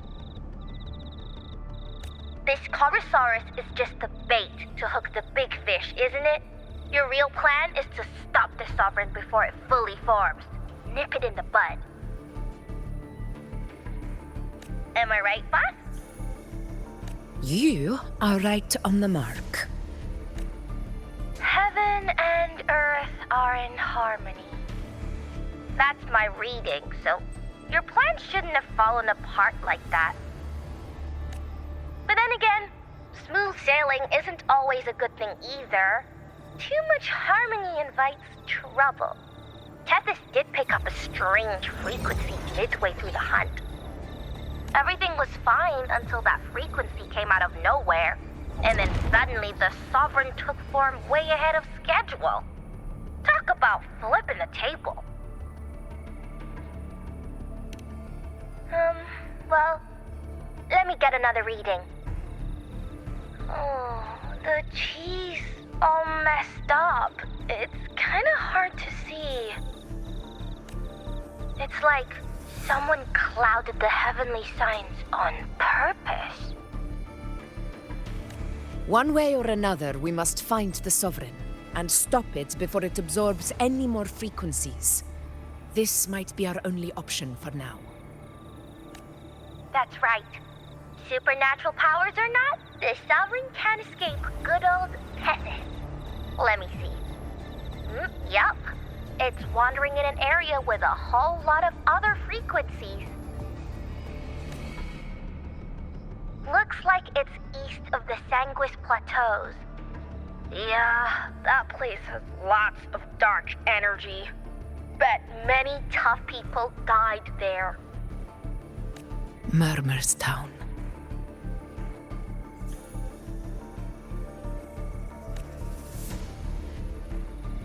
Understood. I will stop it in its tracks.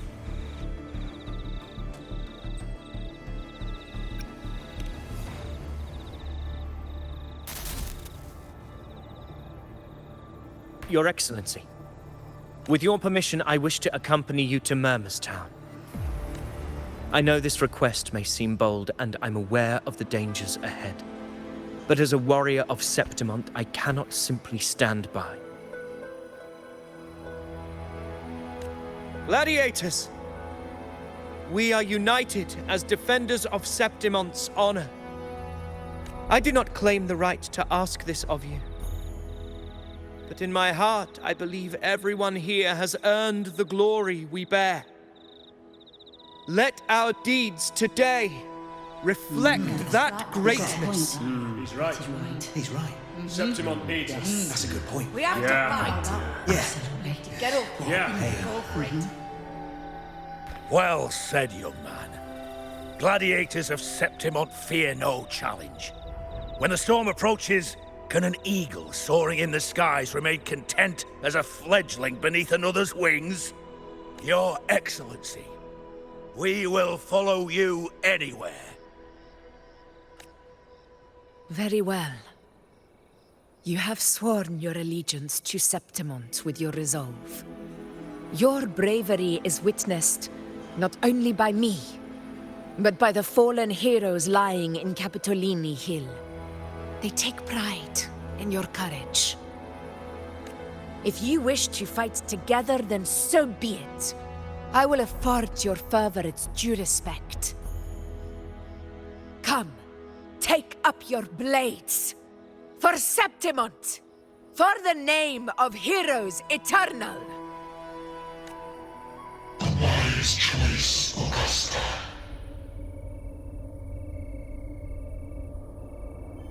It is time. Return to where you belong. Fabian has long awaited your homecoming.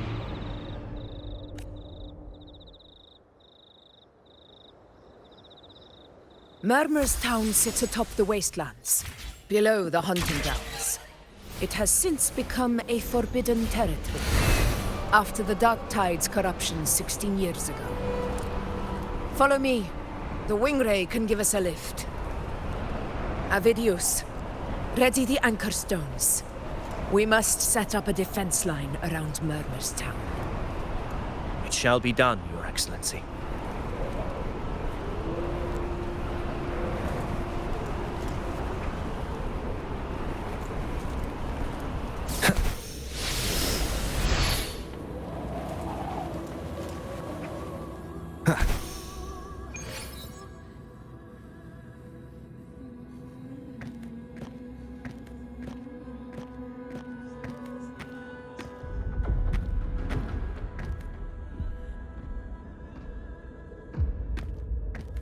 The wastelands.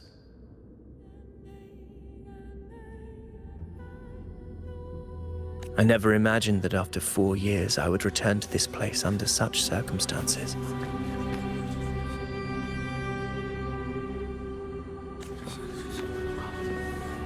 How did this place get like this?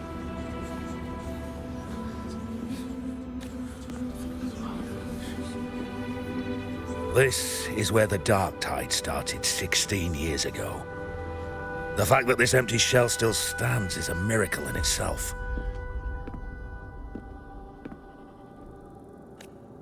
Does this mean if we fail to stop the Dark Tide, Septimont too will... What? That's terrible. Oh no. That's horrible. No. Warriors, do not let fear stand in our way. The untarnished glory of Septimont stands behind us. The devastation that befell Murmur's town 16 years ago will never be repeated. Because now, we are here. The Sovereign won't make things easy for us. Any rash action before we can confirm its location and status would be unwise. Your command is our duty, Your Excellency. We will deploy anchor stones around Murmur's town, and I'll personally see that the perimeter stays undisturbed. Yes. This will trap Sovereign inside the town. Good. Proceed as planned, Avidius. Now then, it falls to us to track down the Sovereign's whereabouts, Rover. Time is short, so we'll need to split up. Keep your guard up! Those hollow figures do not be fooled by their stillness. Those are just the shell. And watch for their songs of corruption. They were once our own. Brave gladiators, loyal citizens of Septimont. The dark tide not only twisted their minds, it also raised their corpses and turned them into mindless puppets. Not even death could set them free.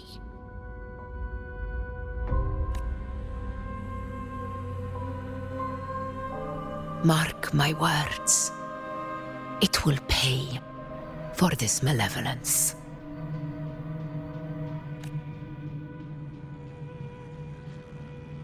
You take the upper area, Rover. I'll take the lower one. If you spot any signs of the Sovereign, or run into trouble, let me know right away.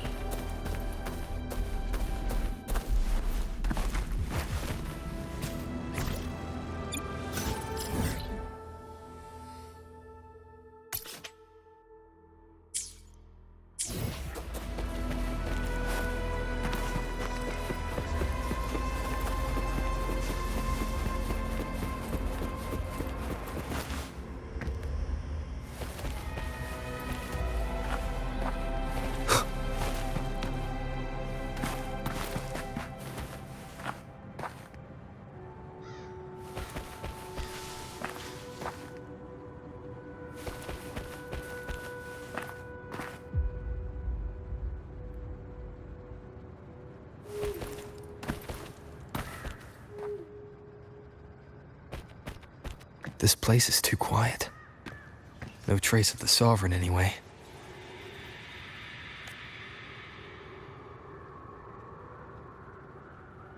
Hey, Buling. Can you help me track down the Sovereign? You got it.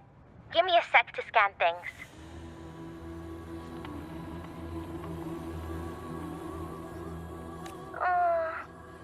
Sorry, boss. The frequencies around you are all over the place.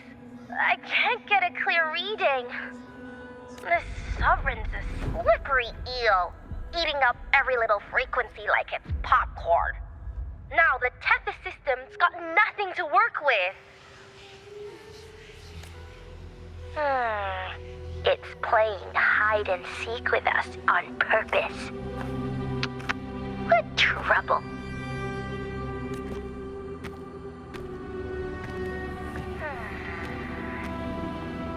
Hold on. What if you bring me some pure dark tide frequency samples? Maybe Tethys can use it to track down something with a similar frequency, like the Sovereign itself or the original dark tide. Could give you a better lead.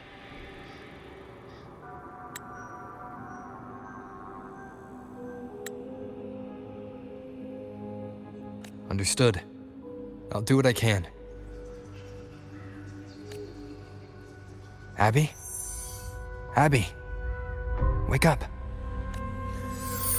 What's going on?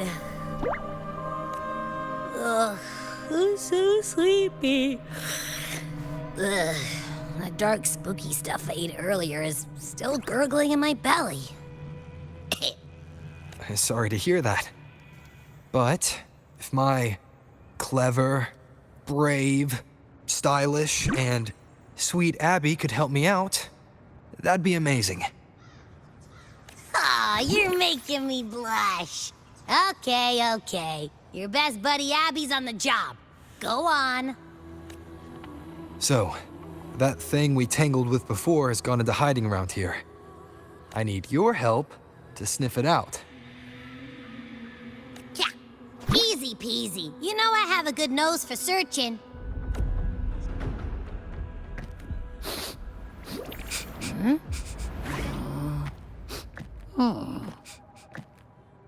Find anything? The whole place smells like a dumpster fire. And that monster, I can't tell where it is exactly. The scent's all muddled.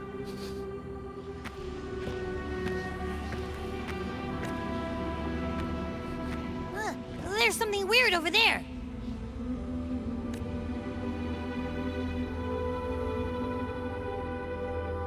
Is that a waystone? I've seen those back in Septimont City. They're like signposts for Outlanders. All right, let's check it out.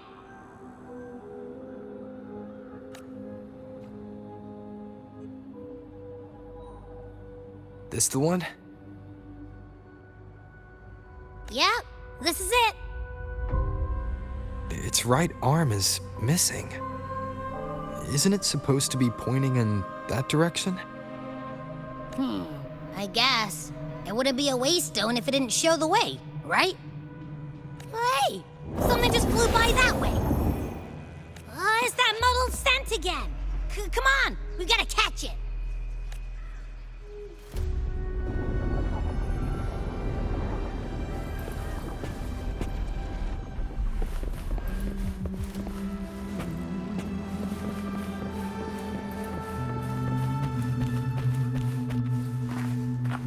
Look, it stopped over there.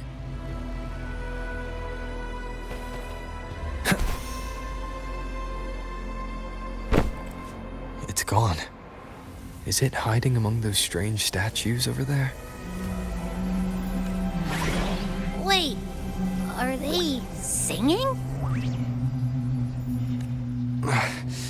They must be the hollow figures Augusta mentioned. And that song. No, I can't get any closer. Maybe I can split off the Dark Tide's influence.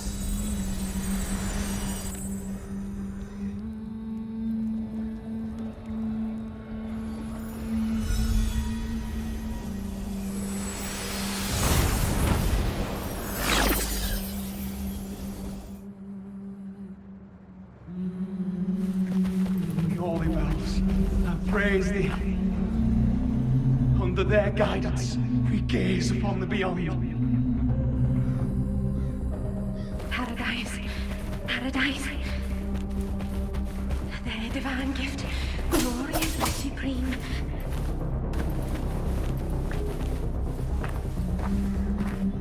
Rinascita, Divine gift, the high heavens, the holy bells shall arise we there. praise the ascending light.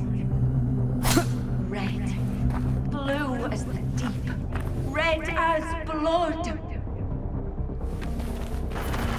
Watch out!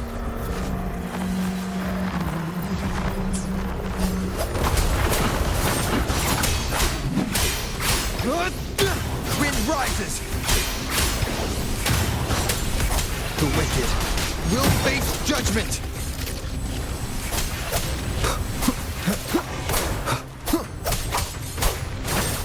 It worked. Nope. That troublemaker's off again.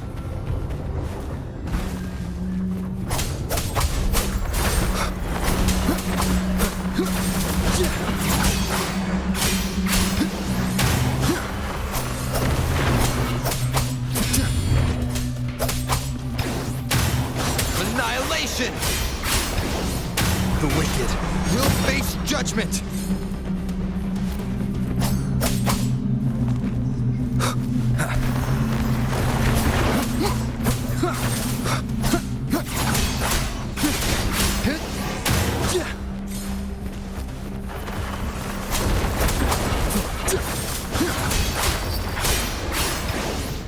Wind howls, unfettered by bounds!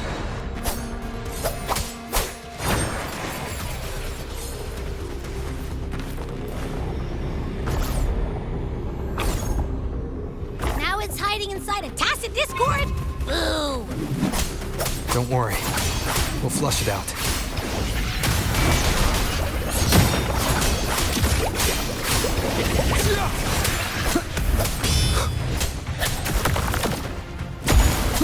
Tempest of slashes.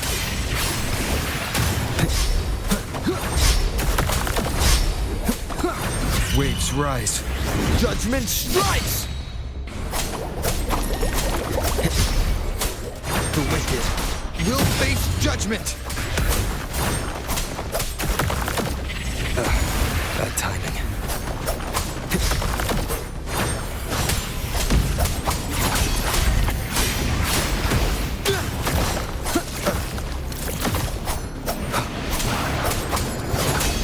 Your hide-and-seek game is over. Time to finish it. The wicked will face judgment. I am the Tempest!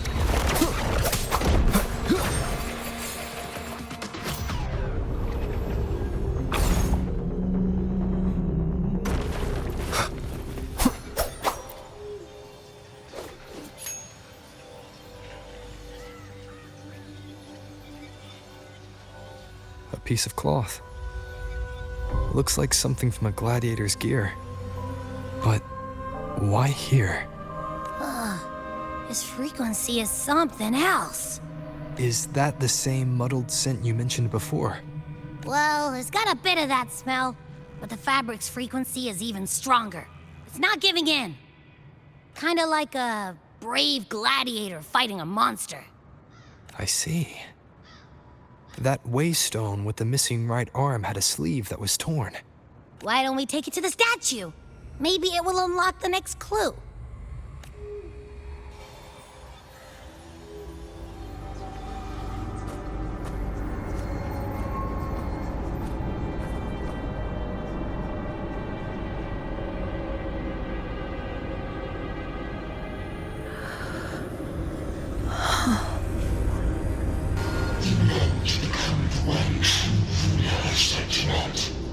The way to end the unending tragedy of your people.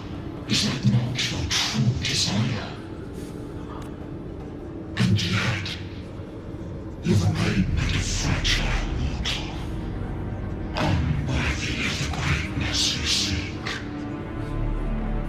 How can such a weak soul claim its place among the gods? Deny it not, sweet child. Your heart is bare to us. Take one more step. Grasp it. Feel it. Embrace it. Awaken this power through your forte, and shed the weakness of your pitiful shell. Come to us. Let divinity crown you in glory and might. Answer our call, and Septimon shall stand eternal, rising above all, with you as its one true sovereign.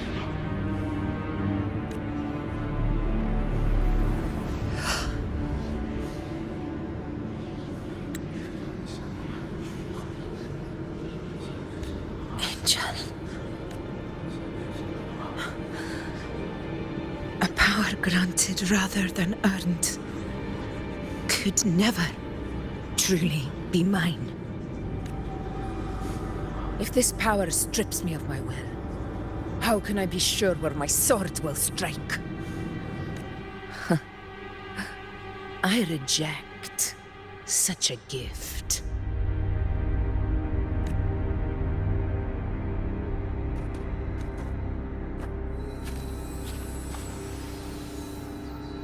Augusta, I've got a lead. Location's on your terminal. I'll wait for you there. Copy. On my way.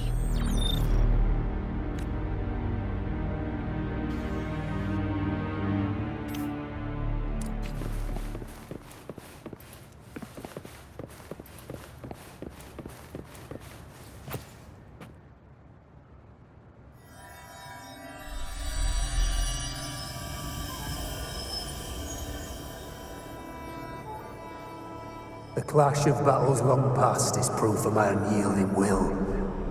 Travelers who have braved the path, press onward. Step into the dark, where forsaken truths and forgotten words slumber. This is a Sonoro! Ah, the muddled smell makes sense now. A gladiator who fought the dark tide in Murmurstown to his last breath. His frequency still lingers to carry on the fight. Thank you for showing us the way ahead.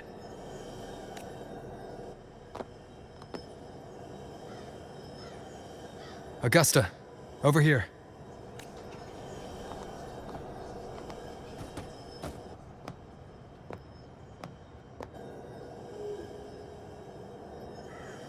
Is this a Sonoro? All right, time for Abby's rundown. So, Rover and I were tracking that shadowy monster fella. And I followed its scent right to, this Sonoro. Well, kinda. It's not the exact same scent, it's just really close. It's also kinda muddled. Right. The frequencies the Black Shores detected in both Murmurstown and from the Sovereign are unusually complex. To track the Sovereign, we'll need to help by isolating a pure Dark Tide frequency. I wasn't sure where to start, but Abby's been a big help. Don't mention it. Easy peasy lemon squeezy. I assume this is your Echo friend, who saved us in the Asphodel Barrens. You have my gratitude. No biggie.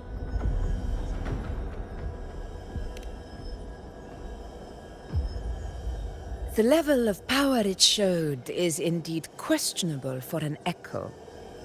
But I trust it, as much as I trust you. No need for explanations between allies.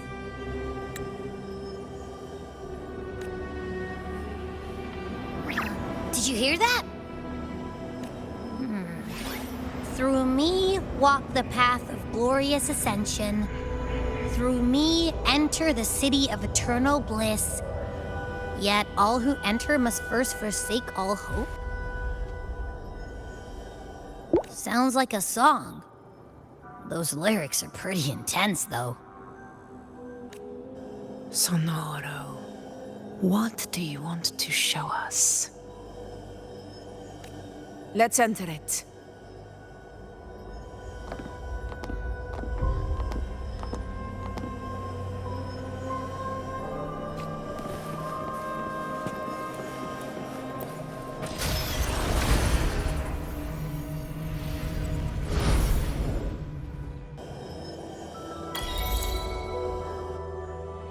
Are we still in Murmurstown? No. There are small differences. This is Murmurstown, only from the past. It was once called Fabianum, the town of gladiators, visited by Fabius, the hero of heroes.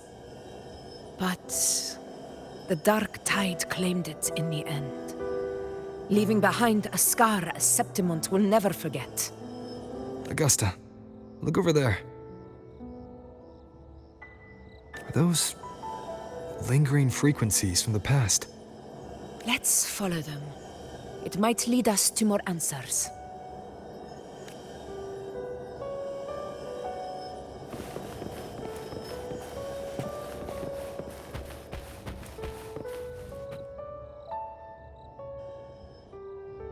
I didn't see you by the Oak Hollow today.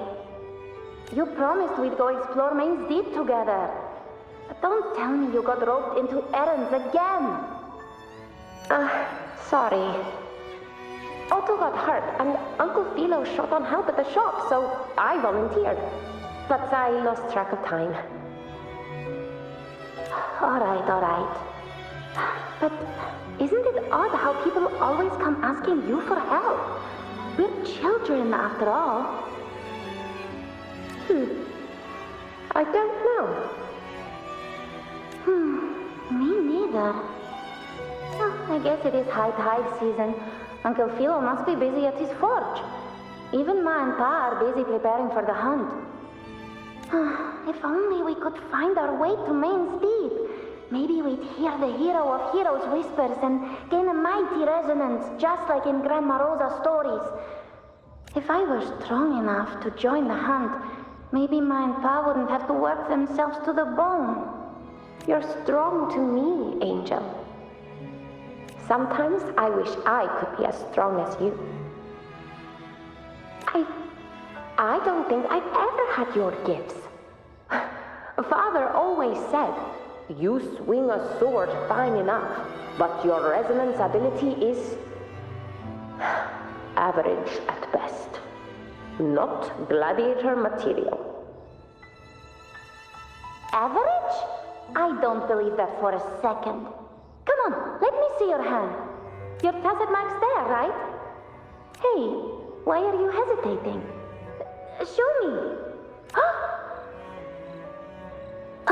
This is...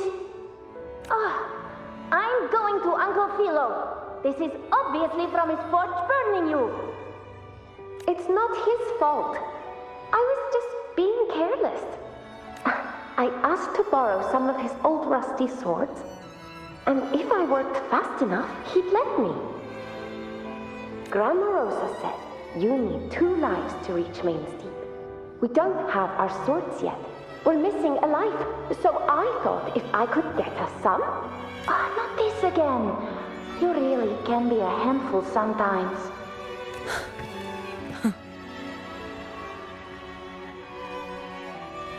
Yes, 16 years ago.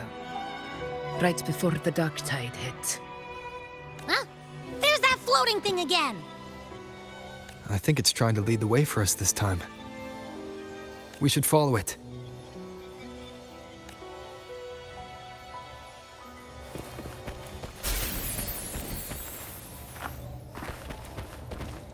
It's hovering by those phantoms.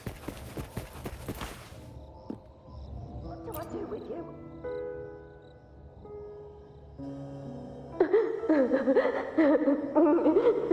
There you are. Oh, I was looking everywhere for you. Here, take some of these candies. Grandma Rosa gave them to us. Hey, do you think what Grandma Rosa said about Main's Deep is real? Like, if I really had the hero of heroes whisper in Okollo, do you think I could ask them to fix my brother's leg? With the resonance ability that powerful, maybe he could get better, just like how he was. The grown-ups keep saying how awful this dark tide will be. And my brother's leg, it won't heal. They said he'll never be a gladiator now. In that case, why not try your luck in Oak Hollow? You can take my sword. Just make sure to bring it back to Uncle Philo later. But aren't you coming too? There's no extra sword. You can't reach Main's Deep without your sword. It's okay. I'll wait till next time. I'll find a way to get more swords, so everyone can have one. That little girl. Does her voice sound familiar to you? I feel like I've heard it somewhere before.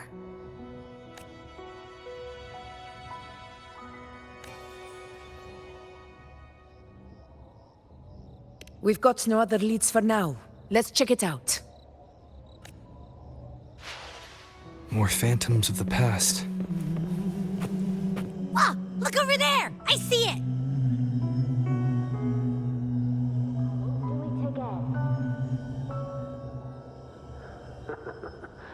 Think of it this way. The boy can take a beating. Marius could become quite the gladiator someday.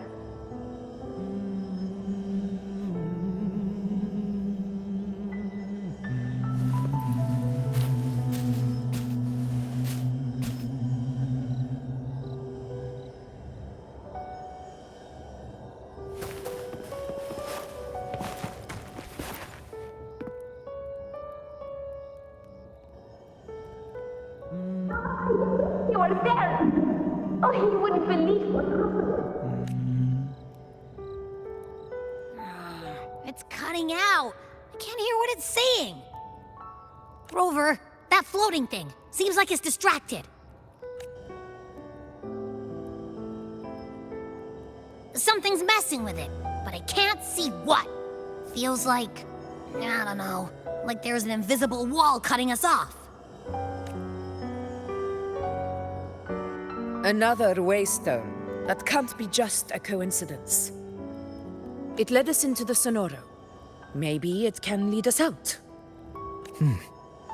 You're saying we should use it to leave the Sonoro, and that whatever's messing with us might be coming from outside. Could be. It's worth trying.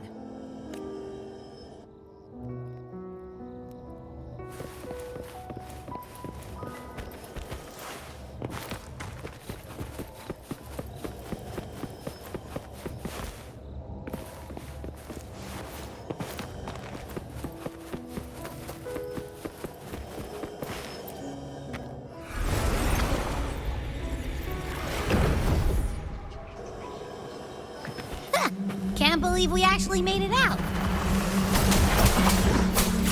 More hollow figures. Really was that. Don't worry. Leave them to me. The wicked. This should work. All right, team. Let's head back to the Sonora.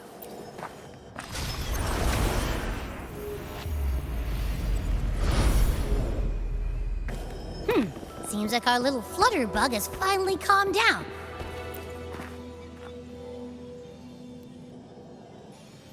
Oh, I wish you were there, Angel. Oh, you wouldn't believe what happened.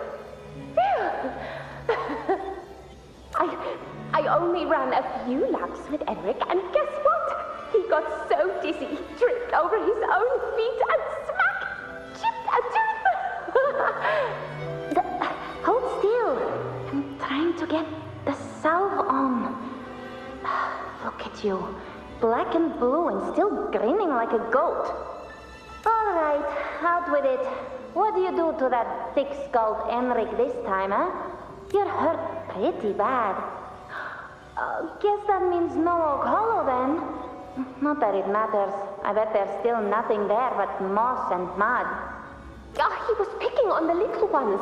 I couldn't just stand there and watch. So I told him, learn how to kneel before asking others to.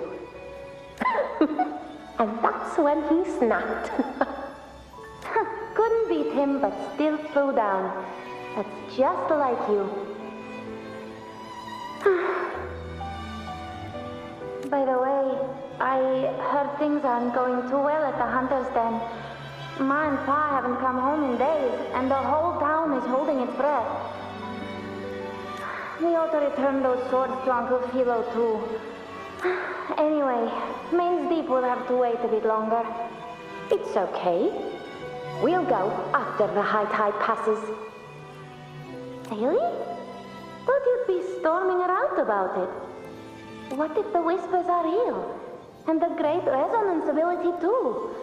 Maybe that's how we end up heroes of heroes, both of us.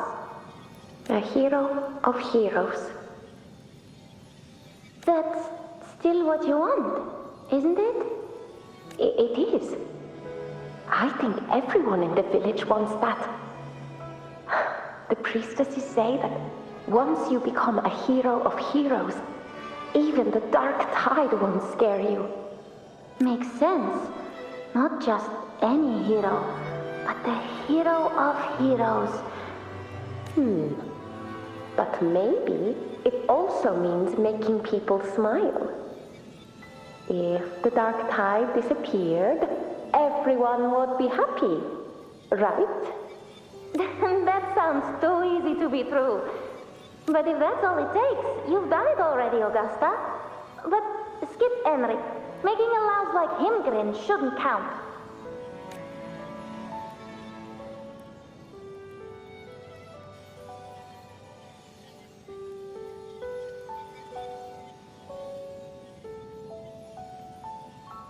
Augusta. That's me. I guess there's no denying it now. I thought I might keep my foolishness as a child from you. So, Murmurstown, Fabianum, is your hometown? Yes. It's been a long time. I never imagined I'd see my past like this.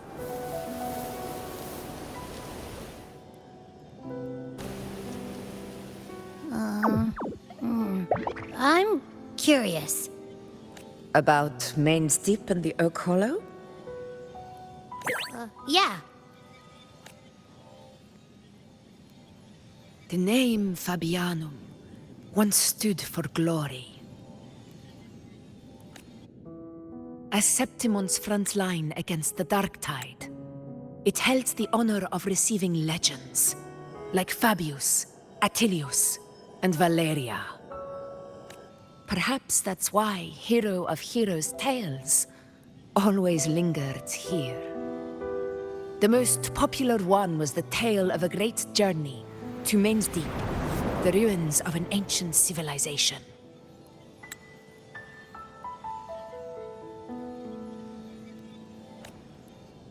It was said that if you brought 2 lives, yourself and your sword, you'd be granted entry.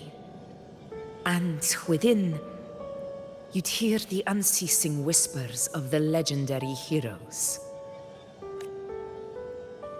Whispers, they say, capable of awakening resonance ability, as mighty as the hero's own.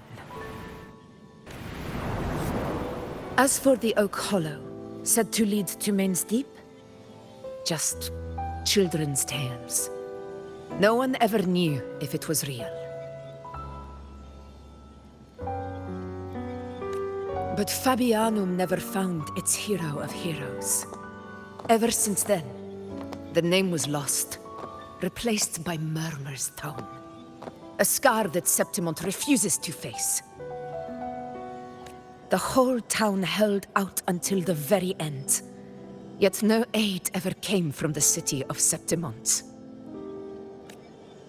Later, I heard from the senior gladiators that on the very morning Fabianum fell, most of the Senate lords were still sound asleep in their warm beds.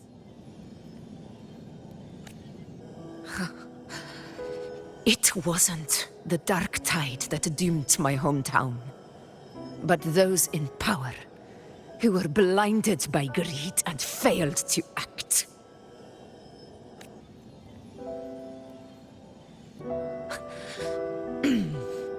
Forgive me. I let my emotions get the better of me.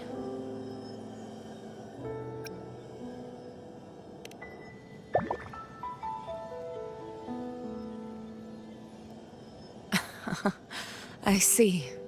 Then perhaps I should spend more time with you, like Yuno once did. Anyway, why did the Sonoro reveal all this to us?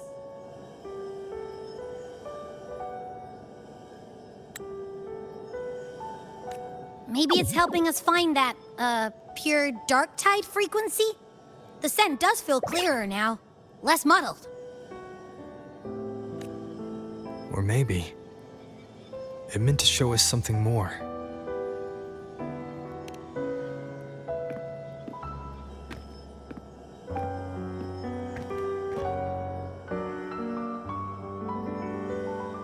A soul who endured the Dark Tide's corruption and still fights to speak the truth.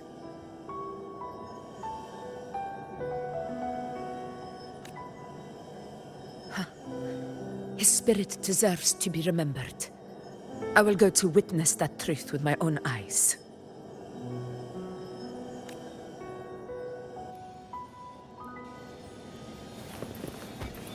Those phantoms up ahead. It looks like they've lost control.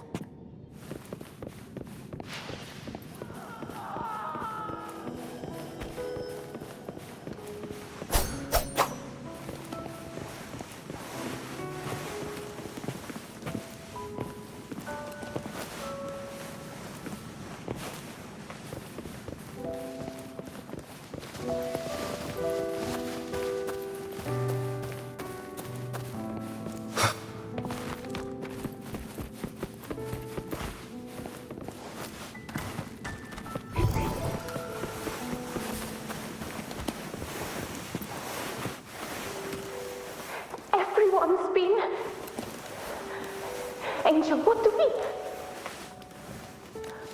Angel, what happened? You're bleeding.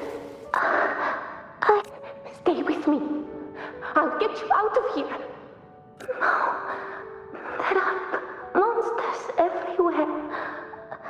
won't make it. Not with me.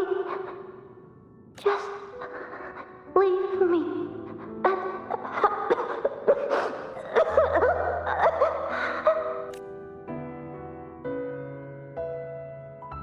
Huh?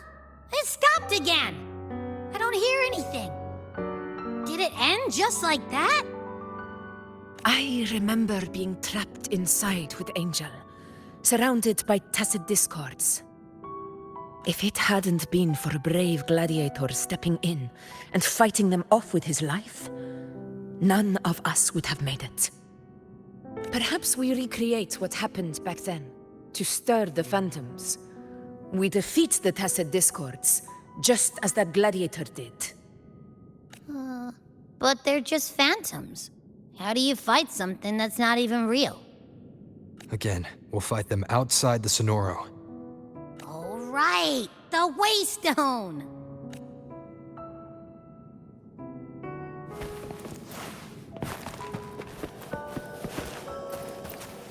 Leave it to me.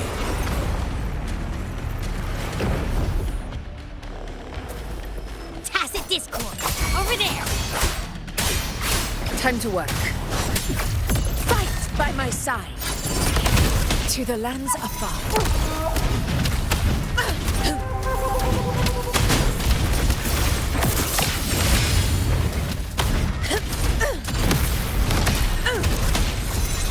In one strike!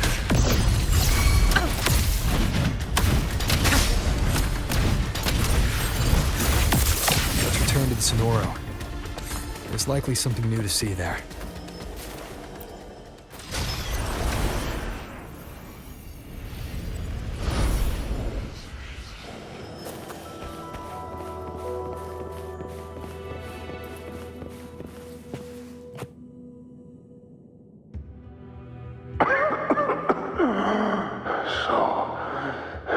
This is it. At least, I'm not on my knees. He's not breathing.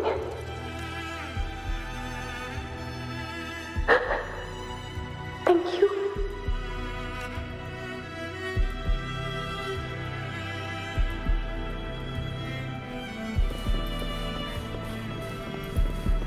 Stay close, Angel. It will be all right.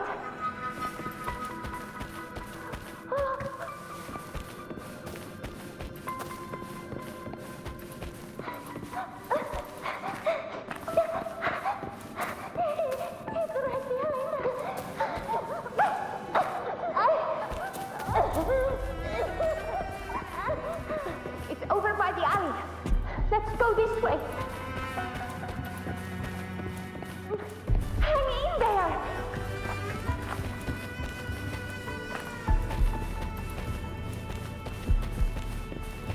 Angel, hold my hand!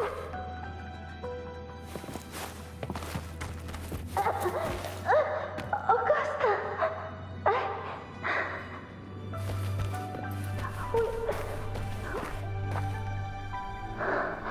Augusta, are you going to face it alone? No, don't. Just come with me. I promised I'd get you out of here. No! Augusta! Augusta!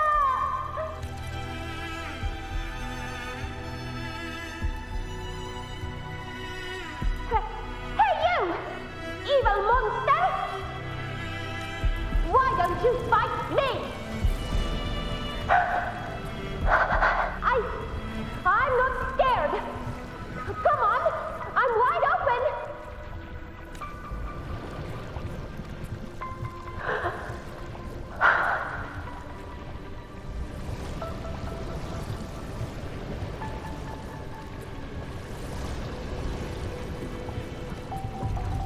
Don't look away.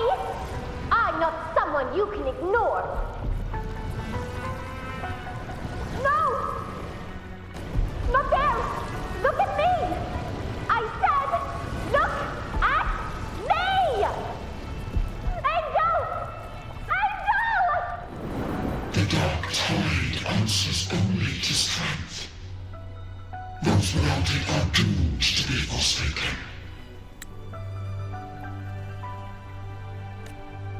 Augusta, my brave yet fragile child, your strength is far too feeble, unfit to sate the hunger of the dark tide.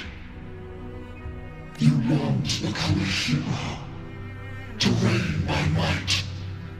But tell me, can the throne of glory be claimed by one so weak?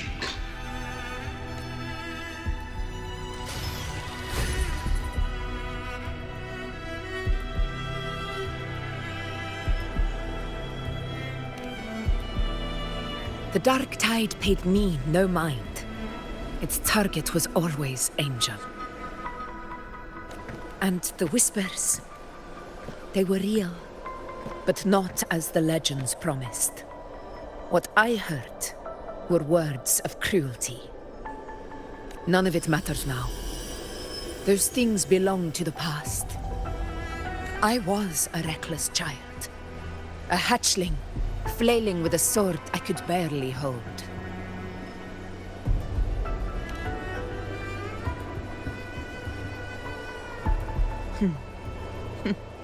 True. Though back then, I didn't really have a choice. This is Septimont, a place where ideals bow to strength. As a child, I had no desire for power.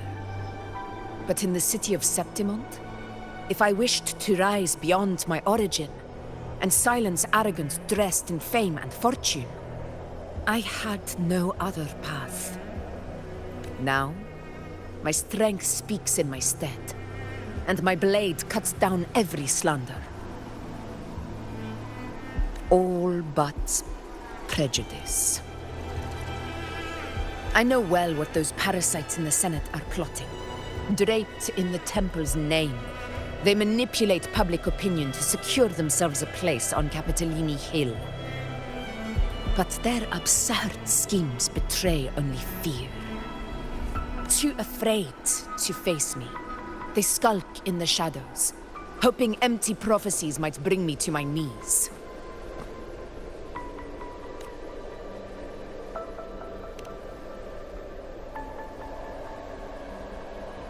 It's not about belief. It's about not fearing them. The dark tide still haunts Septimont. People live in terror of losing their homeland again, and so they cling to the hope of a hero of heroes. As Septimont's Ephor, I must stay strong and answer their call. Our ruler has no right to falter.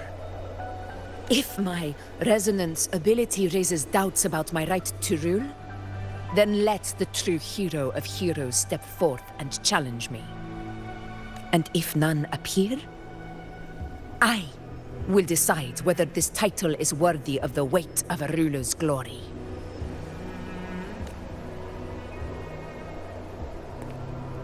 One of the prophecies speaks of a hero of heroes, wielding extraordinary power, rising from the dark tides. As I see it, you, Rover, fit that image well. Should it be you? I would gladly accept your challenge. A person of immense strength is either a nemesis or a kindred spirit, both of which are intriguing to me and my blade.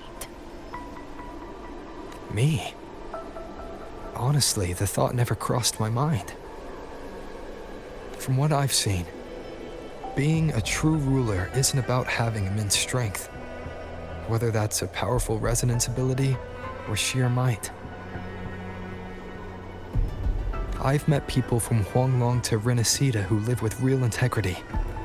Their skills and backgrounds were all different, and none of them were perfect. But what defines them isn't strength or anything that can be measured. It's the spirit they were born with. Resilient, unyielding. That can't be stolen. Believe me, Augusta. I see that same spirit in you. I see. You know once said something similar to me.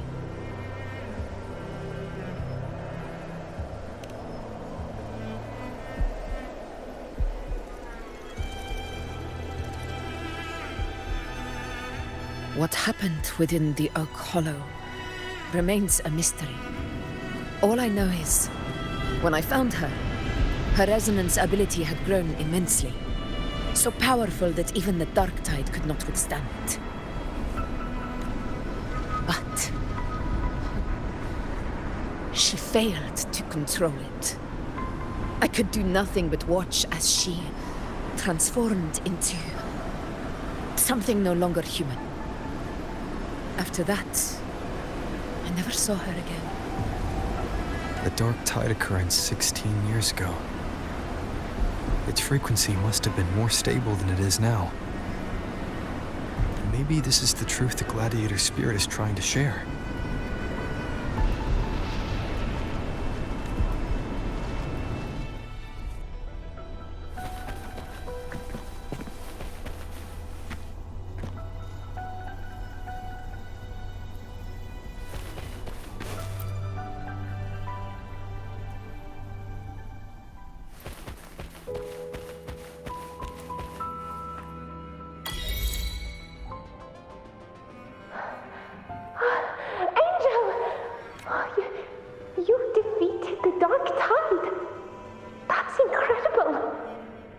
Your wounds? They're gone. Oh, thank goodness. Did the Whispers give you their power?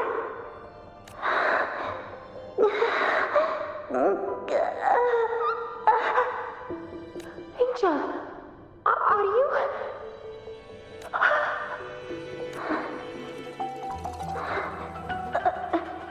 Run.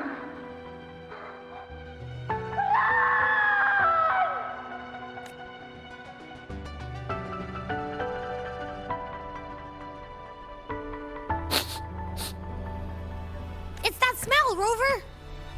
The truth. The Dark Tide. And the pure frequency. Are you certain that's what we're looking for? How could Angel be carrying the Dark Tide's frequency? If anyone can sniff out the truth, it's Abby. But just to be sure, I'll send the data to Buling once we're out of here. The Black Shores will give us an answer. All right.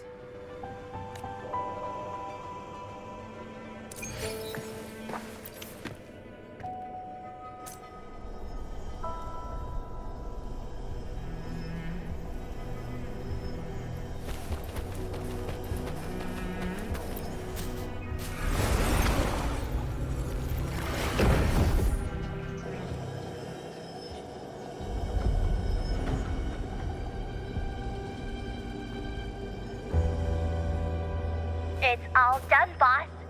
Tethys ran the data through a couple filters, and we've zeroed in on one spot in the hunting grounds. Pretty sure that's where the Sovereign's been hiding. I'm sending you the coordinates now. So, the frequency we collected really was from the Dark Tide. Yeah, looks that way. But this one's weird. It feels still, like undisturbed water. Quiet like it's asleep. Basically, nothing is disturbing it.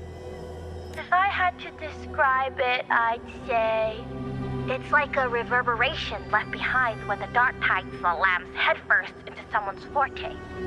On its own, it's not as dangerous as the Dark Tide, but if it got mixed with another forte and stirred up, well, who knows what kind of explosion of power that could cause. Angel. And the Dark Tide. Understood. Let's go, Rover. Time to meet our prey. I'll tell the others to meet at that location.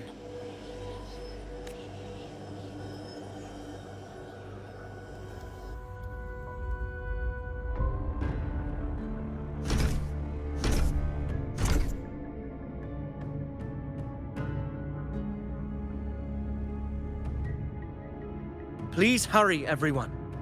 The anchor stone must be in place before the Sovereign's hunt begins. Such devotion. Forgive me, but you seem to forget your place, Avidius.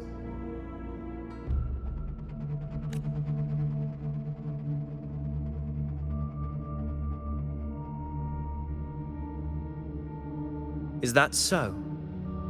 Perhaps you'd like to remind me, my lord.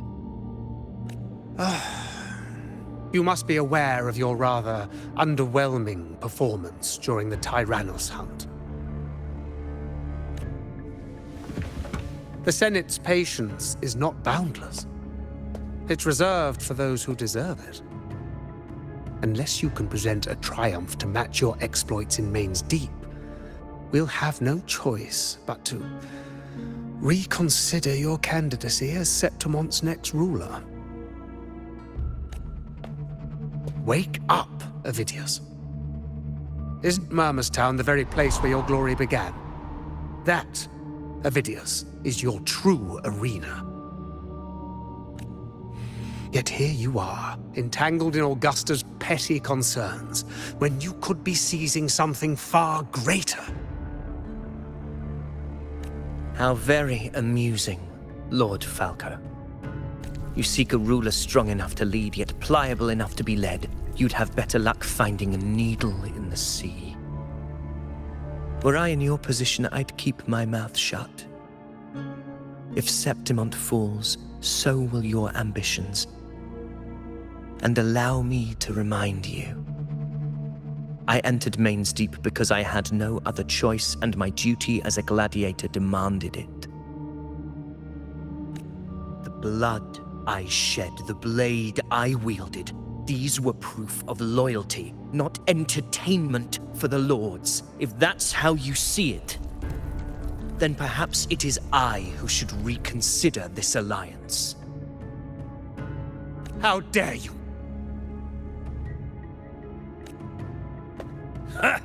Got some grit, eh? Haven't let ambition cloud your mind. I like that.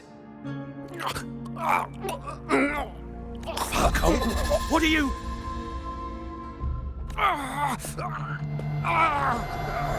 Watch out!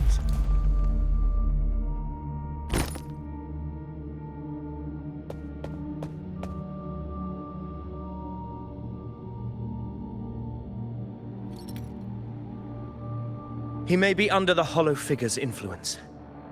Judging by his behavior, the Dark Tide has already corrupted his mind. The anchor stone is nearly in place. Sir Hercule, would you please take Lord Falco to rest? This isn't far from the entrance to Main's Deep. I remember finding Mizona nearby. It's a herb that helped my companions and me resist the Dark Tide's corruption. Lord Falco has paid for his pride. But as a former hero, he deserves a death free from the Dark Tide's torment. I will do what I can to help.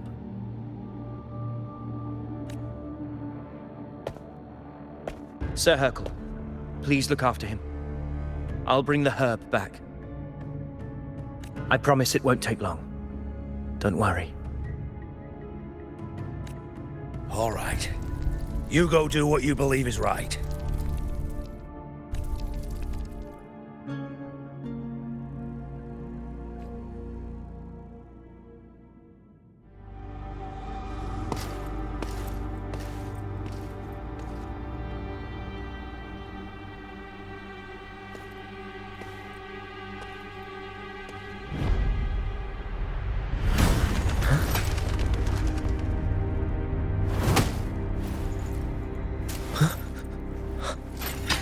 How could it be?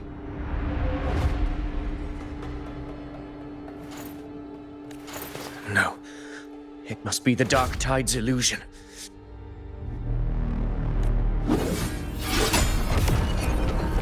This wall.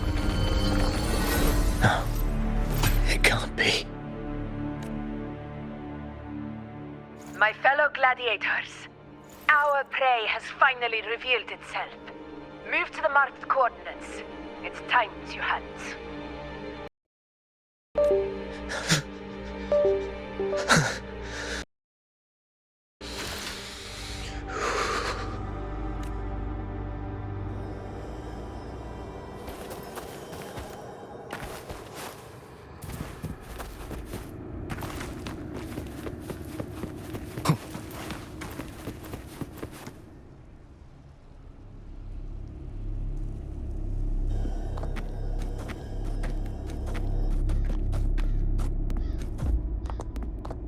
This is the place. The smell's getting stronger.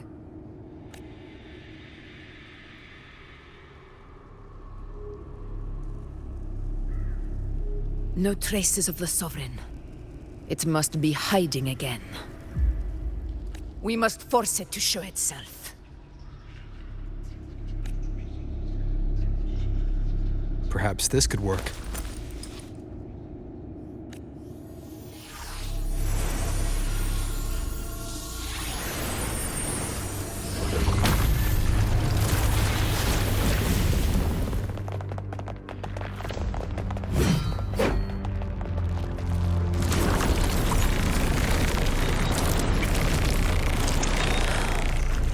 Over there.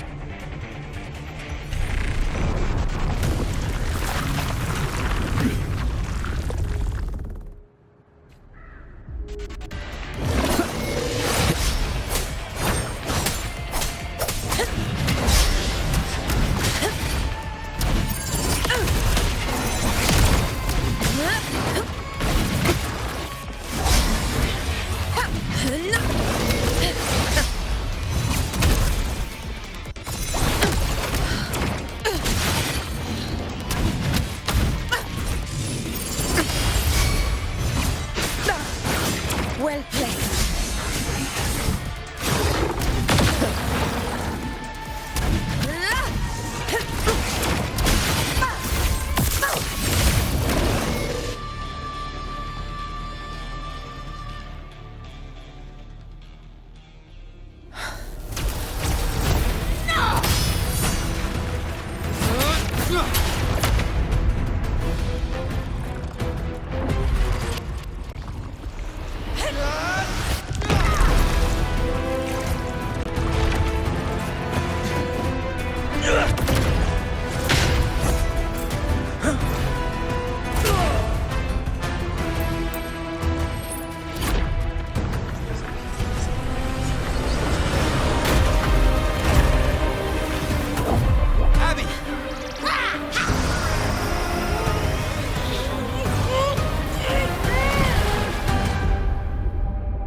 Yeah.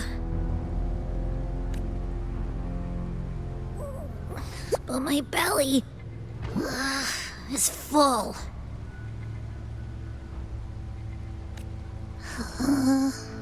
I'm so tired.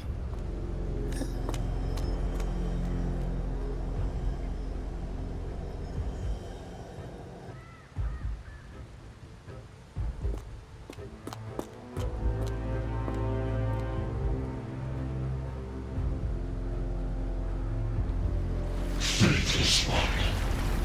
This gently refused shall now become the blade that strikes you down. To spawn a divine gift is to invite consequence. And divinity offers mercy but once. Augusta! Augusta! You know,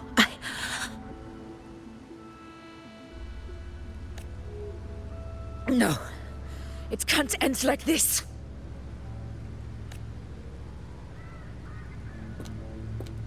All able units, split into 2 teams. One will escort the wounded back to base, while the other prepares supplies and maintains position.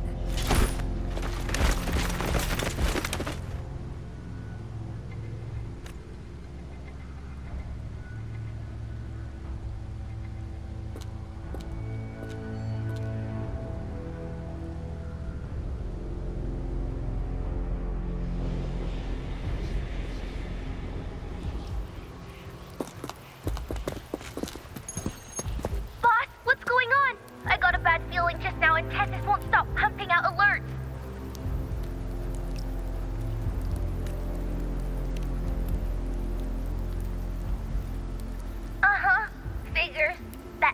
area you're in has buried many warriors. For the Sovereign, it's like having a free buffet. And sure enough, you blink, and it's already swallowed up all the surrounding frequencies. Now it's a real nightmare. That said, the situation's bad, no doubt, but we're not out of moves yet. The dark tide isn't spreading at full speed. If we act fast and find the Sovereign's weak spot, we might just pull a miracle for Renacita. Let's see. Fire under Earth likely blocked. That's it! Tethys is showing messy internal frequencies and unstable structures. Looks like after stuffing itself with all those frequencies, the Sovereign's completely scrambled inside. If we can stir up the mess in its gut, even with something small, we might just throw him off balance. And then maybe we can wrest the Earthrend wedge back and readjust it.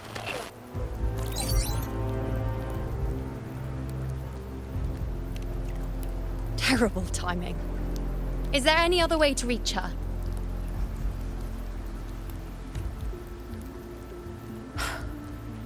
It's the dark tide.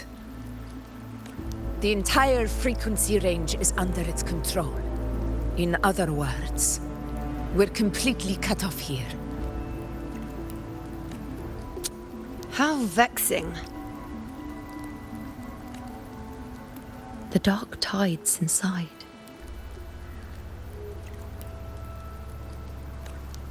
If we feed that monster something else. Right, the anchor stone. You're suggesting we let the Sovereign absorb the anchor stone. If it works, it could suppress it from the inside. Very sharp. But before we act, there are two things we need to prepare.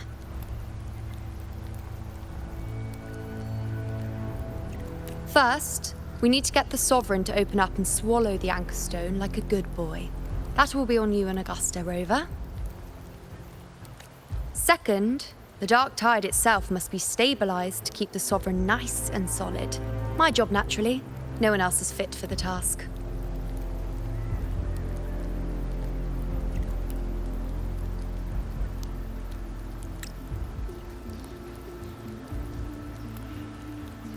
No. The Sovereign is far stronger than before. And you've only just recovered. There's no way you can take on that much resonance energy at once. I'm not made of glass, Augusta. I am Yuno, the most gifted priestess Septimont has seen in generations. If anyone can hold back the dark tide, it's me. And I'm not going to fall on you that easily. Besides, the sacred flames already showed me my end. In the warmth of spring, surrounded by white flowers, with gentle eyes watching over me. But that day is still far from today. At worst, I'll just need more time to recover. Everything's going to be all right.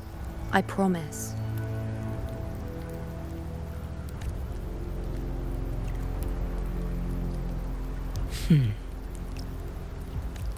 Then it's settled. I'll let you prepare. Just give me a signal when you're near the Earthrender. I won't be able to hold the Sovereign's form for long, so make the most of that window.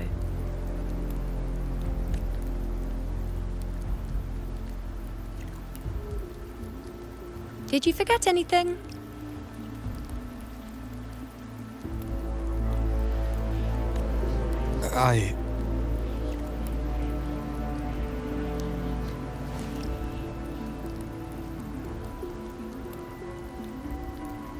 Useful, isn't it? Keep it close. No matter where you go, a part of me goes with you. Got it?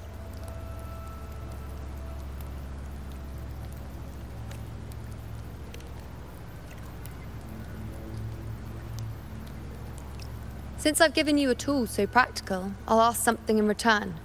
Just one thing.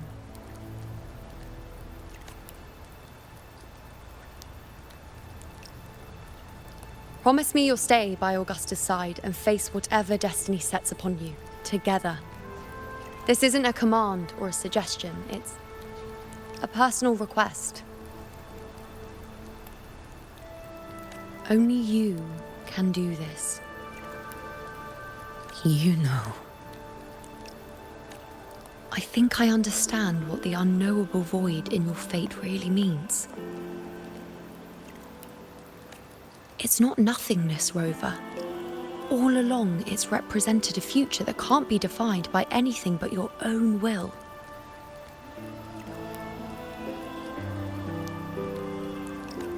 As long as that void exists, you control your story. Your existence is the meaning itself. So please, support Augusta with everything you have.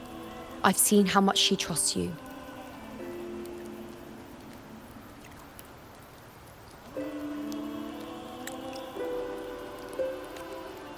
So trust her in return. No matter what happens, you are not to doubt her in the slightest.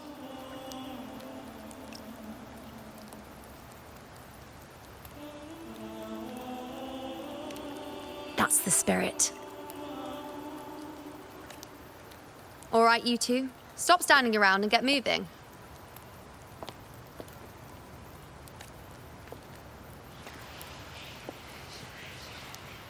The sooner you settle this, the sooner I get to leave this boring place.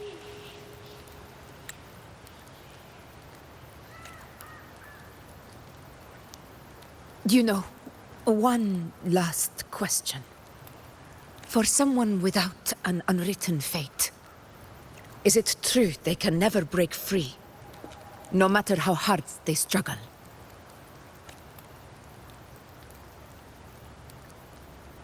I don't know.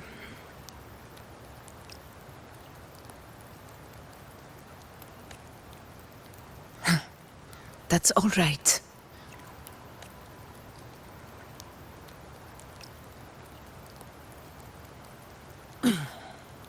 Let's go, Rover.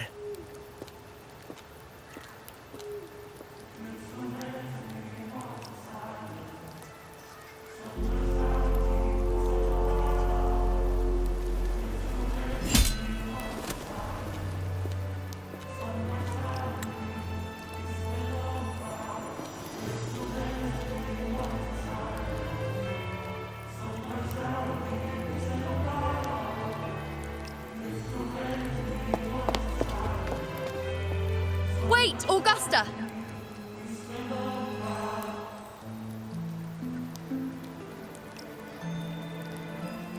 I've been thinking, our final fate might already be written, but how we walk that path is up to us.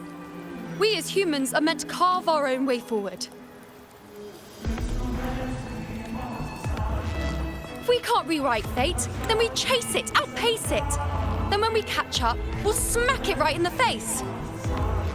Don't forget what you once said. A ruler assumes their place by accomplishing the impossible for their subjects.